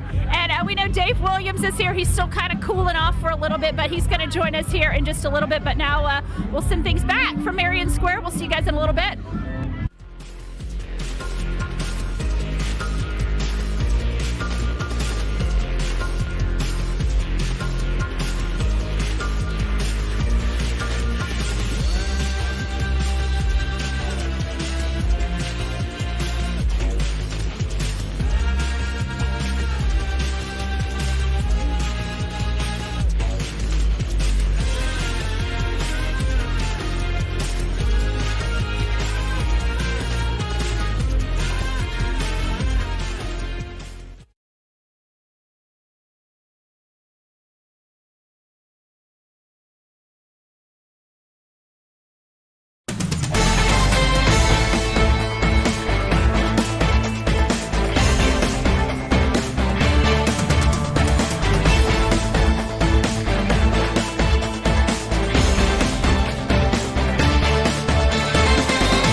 Welcome back to the official Cooper River Bridge Run live show on ABC News 4. Sponsored in part by Harris Teeter, Benefit Focus, Vapor Elemental Wear, and Low Country Contractors. People who came up to me, Vindola, you said you're getting over it. You got over it. I got over it. You got over it. Yes. Oh, wait, is this your first? So I'll explain to you. I'm saying you're out of town. Where are you from? Ohio. Ohio. Not an easy trip down to the Low Country to come run this. I got on the plane and here I am. What made you want to come down and do this? I used to live in Charleston, South Carolina. I used to work for the Charleston VA, rather. Oh my goodness! So Yes. a little bit of a homecoming coming back here. Yes. Yeah. Well, this is not my home, but the VA transferred me here. 100%. So, yeah. yes, and I fell in love with Charleston. And then now that you're getting on the bridge runner, we have some more people getting excited. Yes. What's your favorite part about getting to do this this year? Meeting all these people. It's exciting. To being in the crowd and looking at you. Oh my goodness. With your handsome self. She's too sweet. I'll give her a hug for that one. Right. Thank you, Vindola. Right. You go ahead, keep it. Bye-bye. Oh my goodness. Flattery out here. But we have a lot more people with just that excitement just on the bridge right here as we see more and more people cross. I'm over myself right now. But as we see more people cross, this is just the thick of it. We've been steady for 30 minutes. High five. There we go. There we go. High five. Oh, yeah. How we doing? We're doing high fives all around. My hand's starting to hurt. How you guys doing? How you guys doing? How you guys doing? Is this your first year at the Bridge Run? No? It's my first year. Your first year? We got some first ones. People, they keep wanting to move down and make their way through the race. As we have some more and more people. Hi, how you doing? Good, What's your how are you? name? Maddie. Maddie, is it? Are you a resident of Charleston? Oh yes, I'm from Boston. Go to school here. Go to school here. Yes. First Bridge Run? First Bridge Run. How's it feel? Great. I feel great. You're at the peak. You finally I got know. over it. I'm almost there. I'm ready. Ready to cross finish line. What's been your favorite part about the Bridge Run this year? Honestly, just like the vibe. Everyone's so excited. The music's great. It's awesome. That's great. That's Yeah. great. Well, thank you so much. Yeah, no problem. Go, keep going, keep running. We're almost there. They're almost there. They're making their way down the bridge. We're having fun. We're over the peak, and this is the back end. This is where everyone gets to relax, have fun. Isn't that right? I heard a thank you, Jesus. We're over the top. As we're getting more high fives, I'm going to continue to be in the crowd, have a little party, and I'm going to send it back over to Sonia, who's going to talk to a little bit more people down below the bridge. All right, Marion Square really getting active now. Lots of runners. I was able to snag a runner. Thomas, thanks so much for joining us. How was the race for you today? It was great. It's a perfect day. So beautiful. Very exciting. Yeah, and you said you had a set time, and you beat that time. Yeah, I was trying to be under 50 minutes, and I landed at exactly 48, so I feel good. And you have some ties to the area. Yeah. I'm from here. I live in New York now, but I'll definitely come back every year and do it. It's just too much fun, and you feel so accomplished. I was going to say, to do it, 6.2 miles is one thing, but to have people cheering you on along the way, did you notice a lot of interesting costumes along the way? It's just, it's everybody. It's incredible how many people come out, and they're so, evenly dispersed along the route, and it keeps you going. I never run this fast anywhere else because people aren't on the sidewalk cheering me on. So. And you said you ran it in September. Yeah. Of course, it got pushed back because of COVID. Yeah. How would you compare this race to the one in September? It was even more, it's even more exciting because there's more people. September was great too because it was kind of like, the most fiercest, trying to do it. So, yeah. What else are you going to do the rest of the day? I'm just going to walk around and take it easy, do whatever my body tells me it wants to do. Great job, Thomas. Thank you. I appreciate Thanks so much. So, yeah, lots of people, out, trying to rehydrate, trying to kind of fuel up after running the race. And we're just expecting more and more people to continue to funnel into Marion Square here. And I anticipate things will stay very busy, at least through about midday here. All right, now we're going to send things over to our Tara Jabor. She's hanging out on Coleman. Hey, Sonia, we are here on Coleman Boulevard, and as you can see, there really is almost no one out here. It's kind of sad because just a couple of hours ago, this place was filled with people, body to body. It honestly felt warmer when we were out here just because there was, over 15,000 people lining up for the race, but they really just wrapped things up real quick. As you can see, that banner that used to be running right down the middle of Coleman Boulevard is completely gone. We got a street sweeper already coming down here. They really just cleaned everything up really fast, and people are moving quick out of here. So it's been quite the teardown. You know, they had to take down all of the Cooper River Bridge signs. Then they have these fences up here along Coleman, which those will also, of course, have to come down. A lot of people left things behind, so there was a lot of trash, a lot of cleanup. And now, as you can see, it looks pretty great. It's almost back to normal here. And then I don't know if in a few hours they'll probably open Coleman back once people are all through the race. But all that's really left here is us. There's some police, there's some street sweepers, and that's all we're seeing right now. All right, we're going to head to break.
Welcome back to the official Cooper River Bridge Run live show on ABC News 4.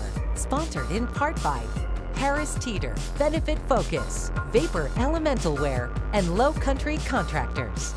You guys have a second? I see your bride. Oh, yeah. All right, well, we're on live TV. We literally just told them right now. We are sweating for the wedding. So are you the groom? I am. Oh, you're the groom, and you're the maid of honor. Okay, where's the wedding? When's the wedding? Savannah in 4 weeks.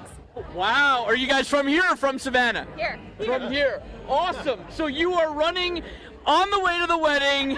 The biggest question, open bar? Yeah. Yeah. All right, we'll be there. We'll be in Savannah in a couple weeks. Sounds good. See you guys. Oh, Let's turn around and see who we got down here at the race. We're walking towards Marion Square where everyone's having a good time. Hey guys, how are you? Everyone is enjoying. How was it? It wasn't too bad. It wasn't too bad at all. There you go. A little bit of sweat, not bad. Well, you're going to. Yeah, you're good. Exactly. It's a natural body thing to do when you run the Cooper River Bridge. Let's take a look at who we've got finishing here. Now the masses are really coming. This is kind of the everybody runners. Hour and 17 minutes since the race started. But you got to remember, these people didn't start an hour and 17 minutes ago because of the corrals. So they started a little further back. So they didn't run this in an hour 17. It was a little shorter for them than that time. As we look back on everybody, how are you guys? It was great. My mom's 55 years old. She was out there beating all the 20-year-olds. That's awesome. 55 years old. And did you Facebook Live the whole thing? No, just the 5 minutes. Just to finish. So was this a mom-son thing that you guys kind of planned on doing together? It was. It was a mom-son thing. And I was afraid she was going to beat me, and she did. That's awesome. Where do you guys live? I live in L.A., and she's in Virginia. Holy smokes. So why the Cooper River Bridge run? I went to school at the Citadel, so we've always seen it, and we wanted to do it, so we decided this is going to be our year. That's awesome. Mom, for you, how satisfying to run it with your son? Oh, it's awesome. I just don't have the words to express how I feel right now. Very cool. That's awesome. Congratulations, guys. Hold on. Let's go here. Hey, shake and bake. Shake and bake. Hey, so who did you guys shake and bake today? Yeah. It was a photo finish. It came down to the dive at the end. I was just a hand short. The problem is, you weren't first. You ain't first, you're last. Well, so guys, you weren't first. I'm sorry to let you know. You were supposed to be the bad guy. You're the guy who played Borat also, right? That is me, yeah. Okay, that is you. Ricky, good race though. Was it fun? That was awesome. Awesome. Had a blast. Now the old party in the back deal, is that gonna go after the race or is that staying? Depends what my mother has to say about it. Oh, okay, there you go. It's all about Mom at the Cooper River Bridge Run. Let's take a look who else we've got going on. Oh, this is really cool. Somebody running with the Ukrainian flag. Sir, this is really special that you're running with the Ukrainian flag. Why did you decide to do this, and how special was it to hold that flag up? This is a very fun event, but we can't forget what's going on in Ukraine, and that's why I'm carrying it. We love the people of Ukraine. Peace. A lot of people complimenting you on what you did today. It's been phenomenal. Sounds like a lot of unity around that cause, for sure. Absolutely. I even had a Russian girl come up to me and take a picture and say she was sorry about what was happening in Ukraine. Awesome. Well done. Congratulations on finishing the Cooper River Bridge Run for a cause. Everybody running for a reason. Whatever that reason may be, it could be running to your wedding or it could be running for the Ukraine. Whatever it may be, people running the Cooper River Bridge for a cause, for something. It's something to motivate you to run, to get over it, to get up on a Saturday morning and get over that bridge. That's the big thing about it. Let's see who else we've got racing here. Hello, gentlemen. How are you? Good. How are y'all? How is the air in your hair there? Oh, it's phenomenal. Propelled us. The whole time. Blowing the whole time. Good to go. 5-minute mile pace. 5-minute mile pace. So, your nose is growing like Pinocchio here, pal. Come on. All right. Well, that was a lot of fun here at the finish line. Oh, hello, ladies. Oh, yeah. 5.5 mile right behind them. Right there you go. Sounds good. Well, we're going to send it to Sean Mahoney right now, and then we'll bring it back down here to the finish line in a little while. For now, I'm Scott Eisberg. Sean? And we are live here back on the bridge.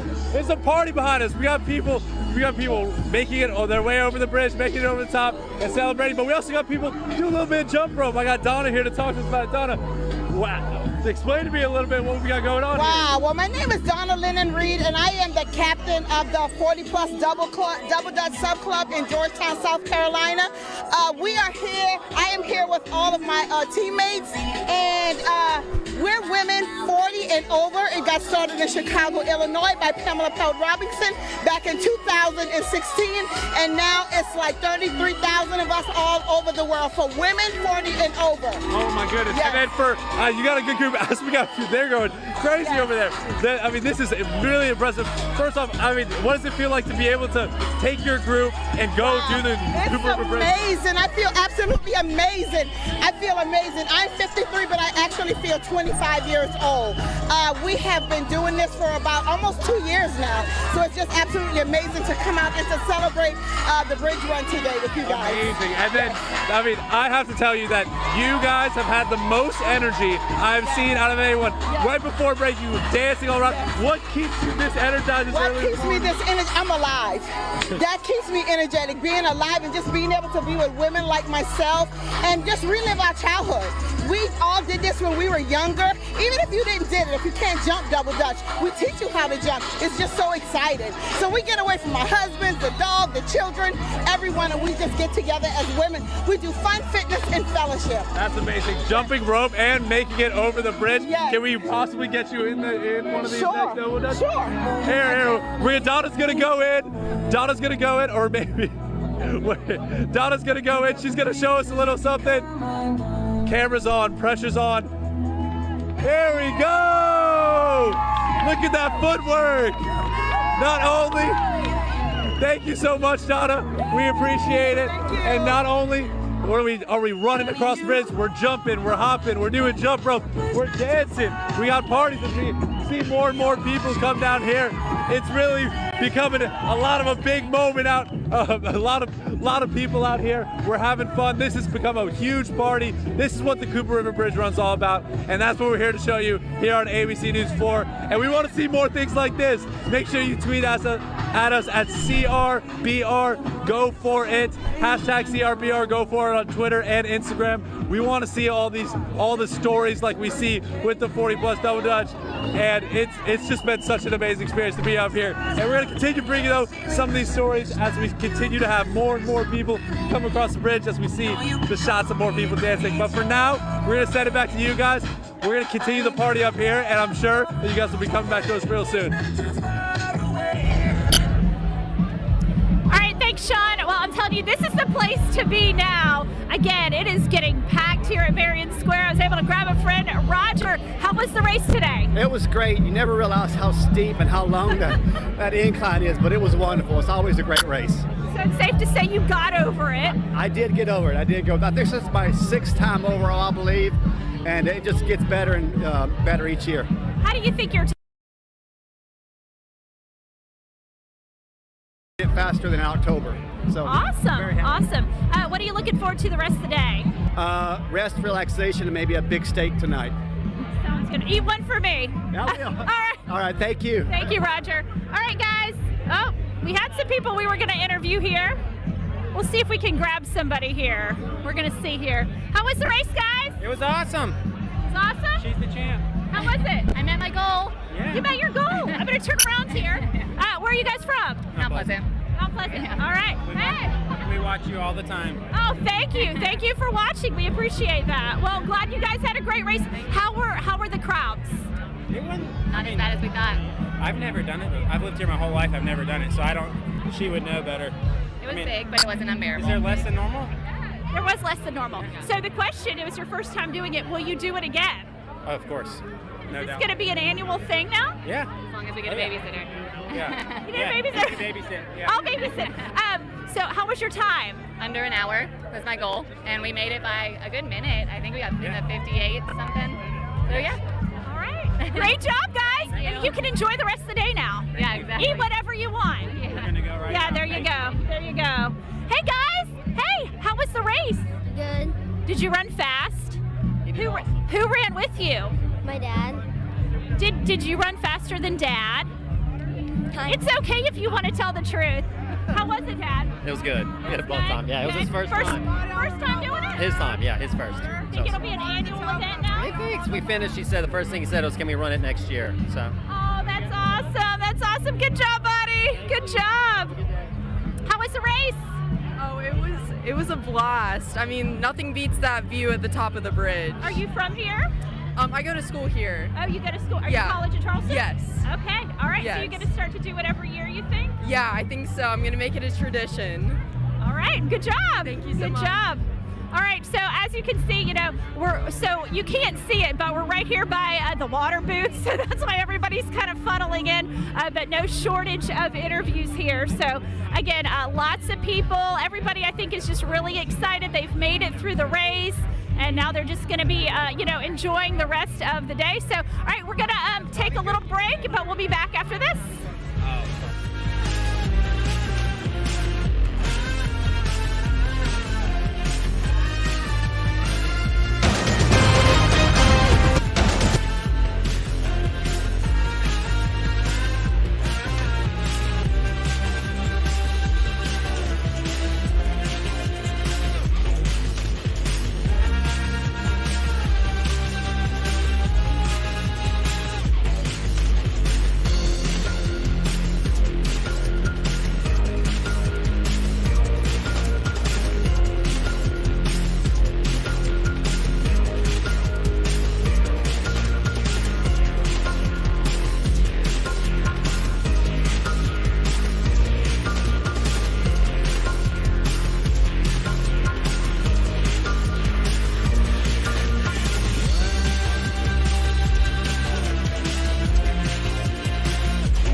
Welcome back to the official Cooper River Bridge Run live show on ABC News 4.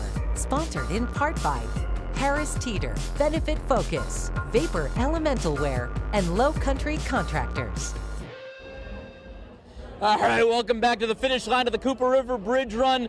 Some of our less elite runners right now, does not matter if you are elite or not, as long as you are finishing, you are getting over it. That is the important thing. Seen our first couple of babies in strollers. We've seen our first guy run it in blue jeans. So at this point, we're getting down to the less than elite, but that doesn't matter. We'll see who we can find out here and see why they ran it, because that is what's important. Everyone running for a reason, everyone running for a cause at the Cooper River Bridge Run. A lot of people running for the selfies. The selfies are always very important, but also running for things. A lot of times you have, running for cancer or running for whatever the cause may be. Obviously, we had a guy earlier who was running with the Ukrainian flag, which I thought was really, really special. So we're going to catch up with some of these people and see how they're feeling as they finish the Cooper River Bridge Run. Guys, how was it? Was it fun? It was so much fun. Was it good? It was great. All right, awesome. Go enjoy the day at Marion Square. Oh, we got Wonder Woman is coming this way. Let's go check her out. Good things to come. I like that. Good things. Did you sweat? Yes, I did. That's the important thing. Wonder Woman, how was it? Awesome. Awesome. Good deal. Sounds great. All right, let's take a look and see who we've got finishing here. You never know who you're going to find in the field. In the past, Oprah has run this race. We've seen governors. We've seen members of Hootie and the Blowfish. We've seen athletes. We've seen coaches. It doesn't matter. Just saw... Oh, very cool. You served your country. How was the race today? It was fun. It was fun. This goes out to my friend Gerard, who died last week. We love you. God bless. But it's fun out here today, and everybody in Charleston should be doing it. How special is it when you're running for a cause like that? It's always good to give back. They always credit us for serving the country, but we choose to do it. And they say it's an unsung job, but we do it for the people of the country so they can prosper, and that's what's important, the country prospering. Awesome. Congratulations, and well done crossing the Cooper River Bridge, the Ravenel over the Cooper River today here as we are downtown. Hello there. Hey, hold on, come back. Sometimes you just have to find former employees and put them on live TV. I think we can. Is your contract say we can still do that? Yeah, there is no contract. Okay, that's right. Caroline Valchunas, how was did you get over it today? I got over it barely. I've been training for it. This is my first time because I've always had to work, which is so fun, but it's a different experience. So the last time I did this was on September 26th, 2021. I was up at the top of the bridge. There you go. Well, congratulations. So you got over it, and now you can enjoy the day. You don't have to go and put together a story for 6 and 11. So congratulations, Caroline Valchunas. Hey, this is our first son of the mayor. There's the mayor. We got the tech, and we've got the younger tech. Mayor, how was it? Well, you didn't run it. I saw you at the finish line. I was at the finish line. Yeah, I backtracked and walked it with my son. There you go. Joseph did finish it. How did you do? Pretty good for not training. For not training at all. That seems to be the thing. That seems to be the theme. We should have trained for this thing ahead of time. It definitely helps. I'm at 364 more days till the next year. I'll be first place next year. There you go. Former Bishop England and Wofford basketball standout Joseph Tecklenburg and the mayor. God bless. Right here at the finish line. Let's go see. It's a beautiful day outside. Let's see who else we got coming down here at the finish line as we continue to go. Hey, we got a couple of superstars. How are you guys? Hello. Good. Oh, they don't want to be on TV. No interest from them on being on TV. Let's see who else we got going on here. Most people want to be on. It's okay. Sometimes you get a, hey, how are you? This is first double stroller. How did that go? It went well. It went well. Are these twins?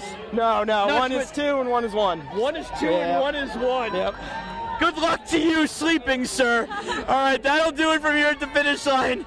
We'll send it over to Sean Mahoney.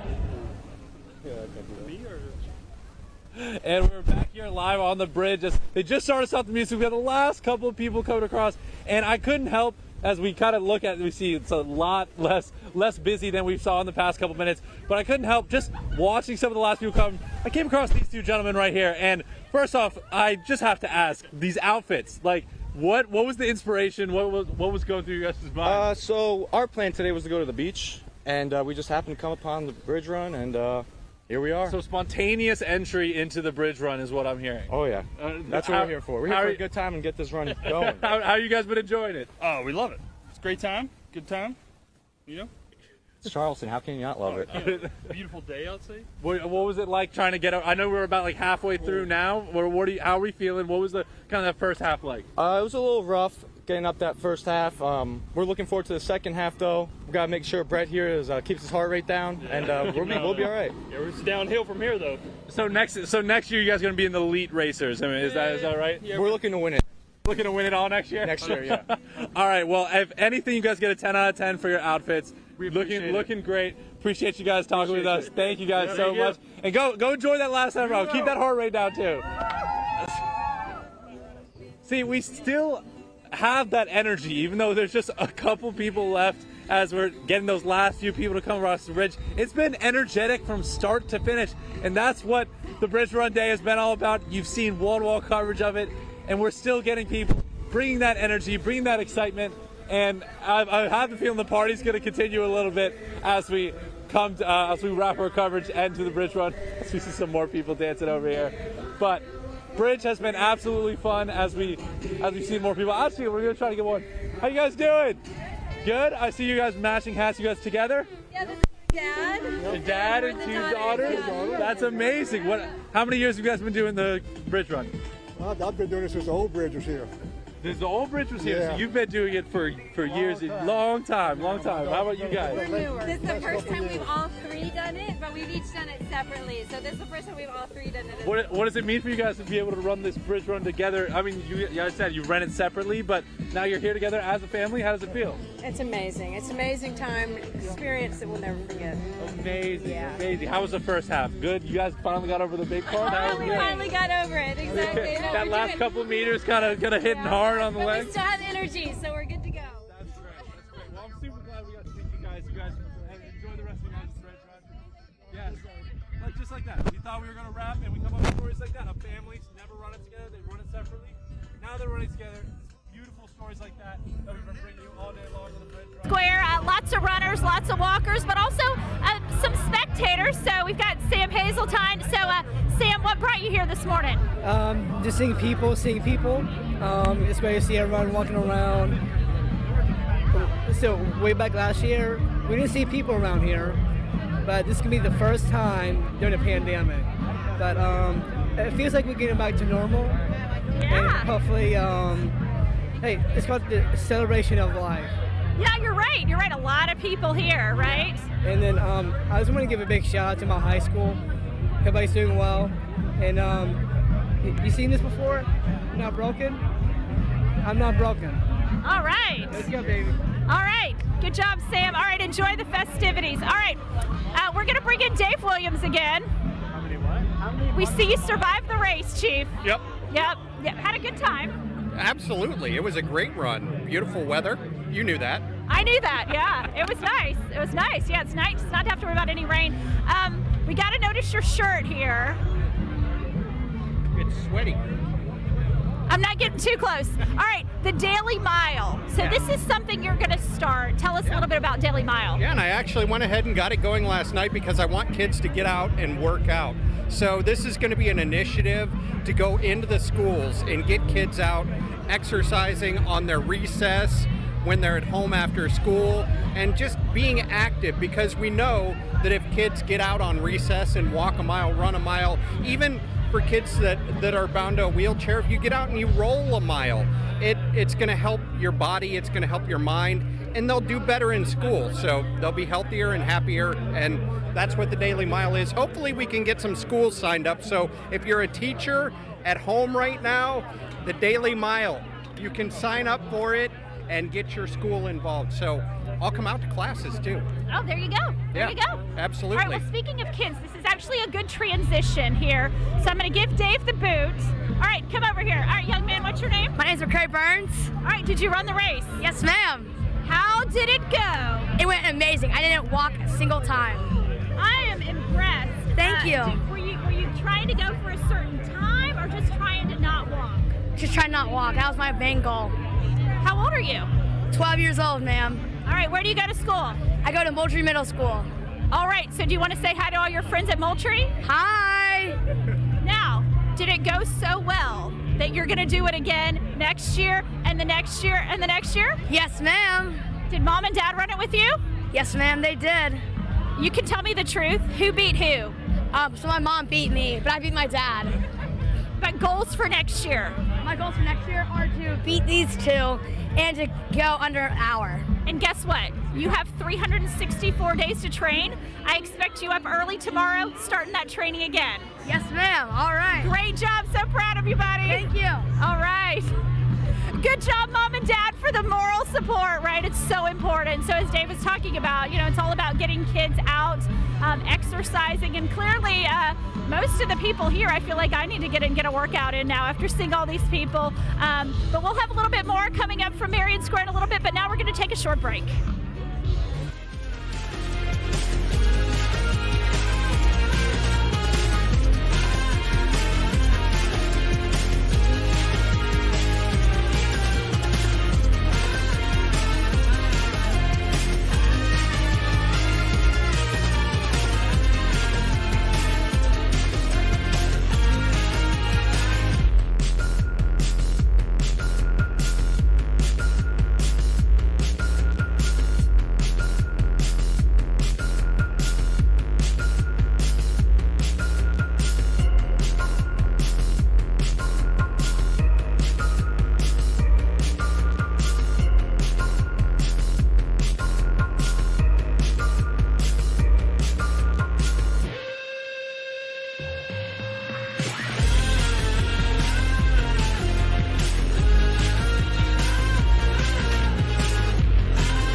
Welcome back to the official Cooper River Bridge Run live show on ABC News 4. Sponsored in part by Harris Teeter, Benefit Focus, Vapor Elemental Wear, and Low Country Contractors. Welcome back. We've got to go find this couple right here. Let's go get them. Sam, let's take off and run. Who do we got here? What do we got going on here? Cruella DeVille, right? Okay, is that? Sam almost fell there. Oh, we almost just had a catastrophe. We almost just lost the camera. It's okay on live TV. That just almost happened. I almost lost my dog. You almost lost your dog. Oh, sir. How did you get roped into doing this? I'm very well trained. Oh, that's good. Oh, we got more. This is like 101 Dalmatians, right? Yes. I stink at my nursery rhymes and Disney movies, but I got that one, Cruella DeVille. Yes. Where are you guys from? Puerto Rico. Puerto Rico? Oh, yeah. Like, literally, you came here for this and said... We live here, but we're Puerto Rico. Oh, okay. You're Puerto Rico, but you live here. Gotcha. Do you live in Charleston? Yes. Awesome. Whose idea? I just got to ask whose idea. She's our master. The one thing we didn't ask about, how was the actual race? It was awesome. Oh, it was good. Yeah. Like none of you were sweating. Amazing. Beautiful day. It was amazing. Day. Perfect. Well, Cruella, you can take your dogs to Marion Square, the Dalmatians, and roll out there. Hey guys, how are you? That was one of the more family dynamics I've seen. I enjoyed that thoroughly. Sam, how are you, man? I'm good. You're good. That camera almost wasn't good. Good thing we're getting new ones this month. I'm just glad I didn't take her out. There you go. That's our photographer, Sam. He almost bit it here on Meeting Street, but thankfully he didn't. Oh, you were on a beer run, sir. Can I come with you? Absolutely. Where are you going?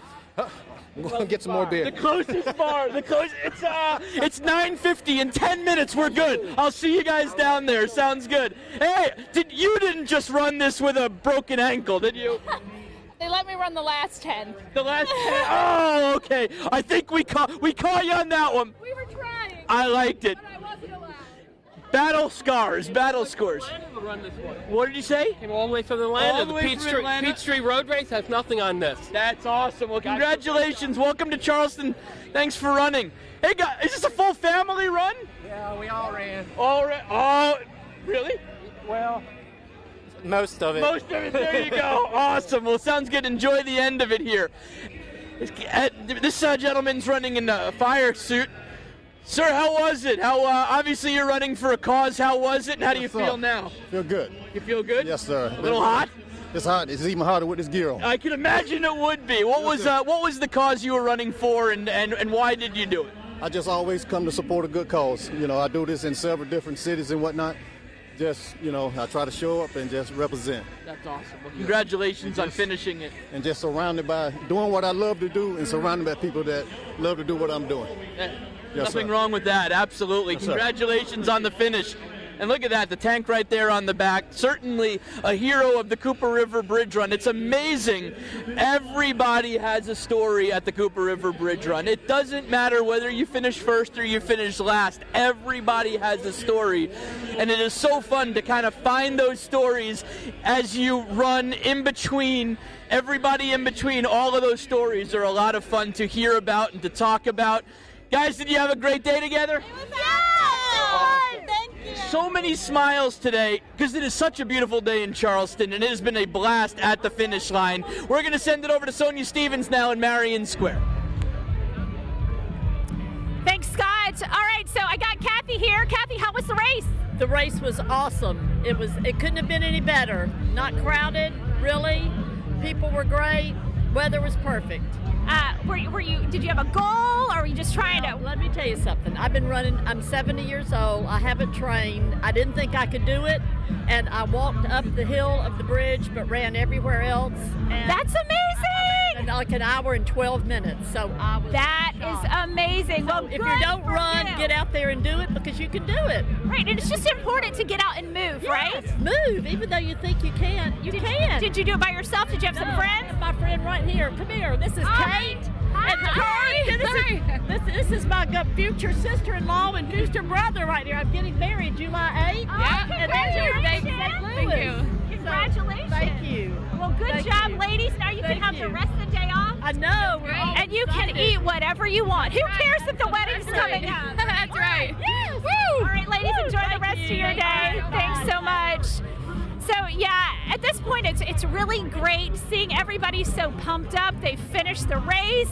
It's not even lunchtime on Saturday, and there's still lots of time to get out and enjoy our Saturday. So we're going to hand things back over to you guys.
Welcome back to the finish line one final time. We're going to wrap up our coverage today, but I just want to say I've done this race 16 times. Every single time you see something new. This is what Charleston is. This race is what makes Charleston special. There are so many things that are wonderful about living in Charleston, but one of them is certainly the Cooper River Bridge Run. It is original, it is different, it is fun, it brings our community together in the toughest of times and the hardest of times, the hardest of years. Everyone looks forward to getting back together at the Cooper River Bridge Run. Smiles like that and selfies like that. This is why we come. This is why every year we wake up once before the crack of dawn on a Saturday and run. For our team of photojournalists and producers and anchors and reporters and meteorologists, I'm Scott Eisberg saying thank you so much for watching the Cooper River Bridge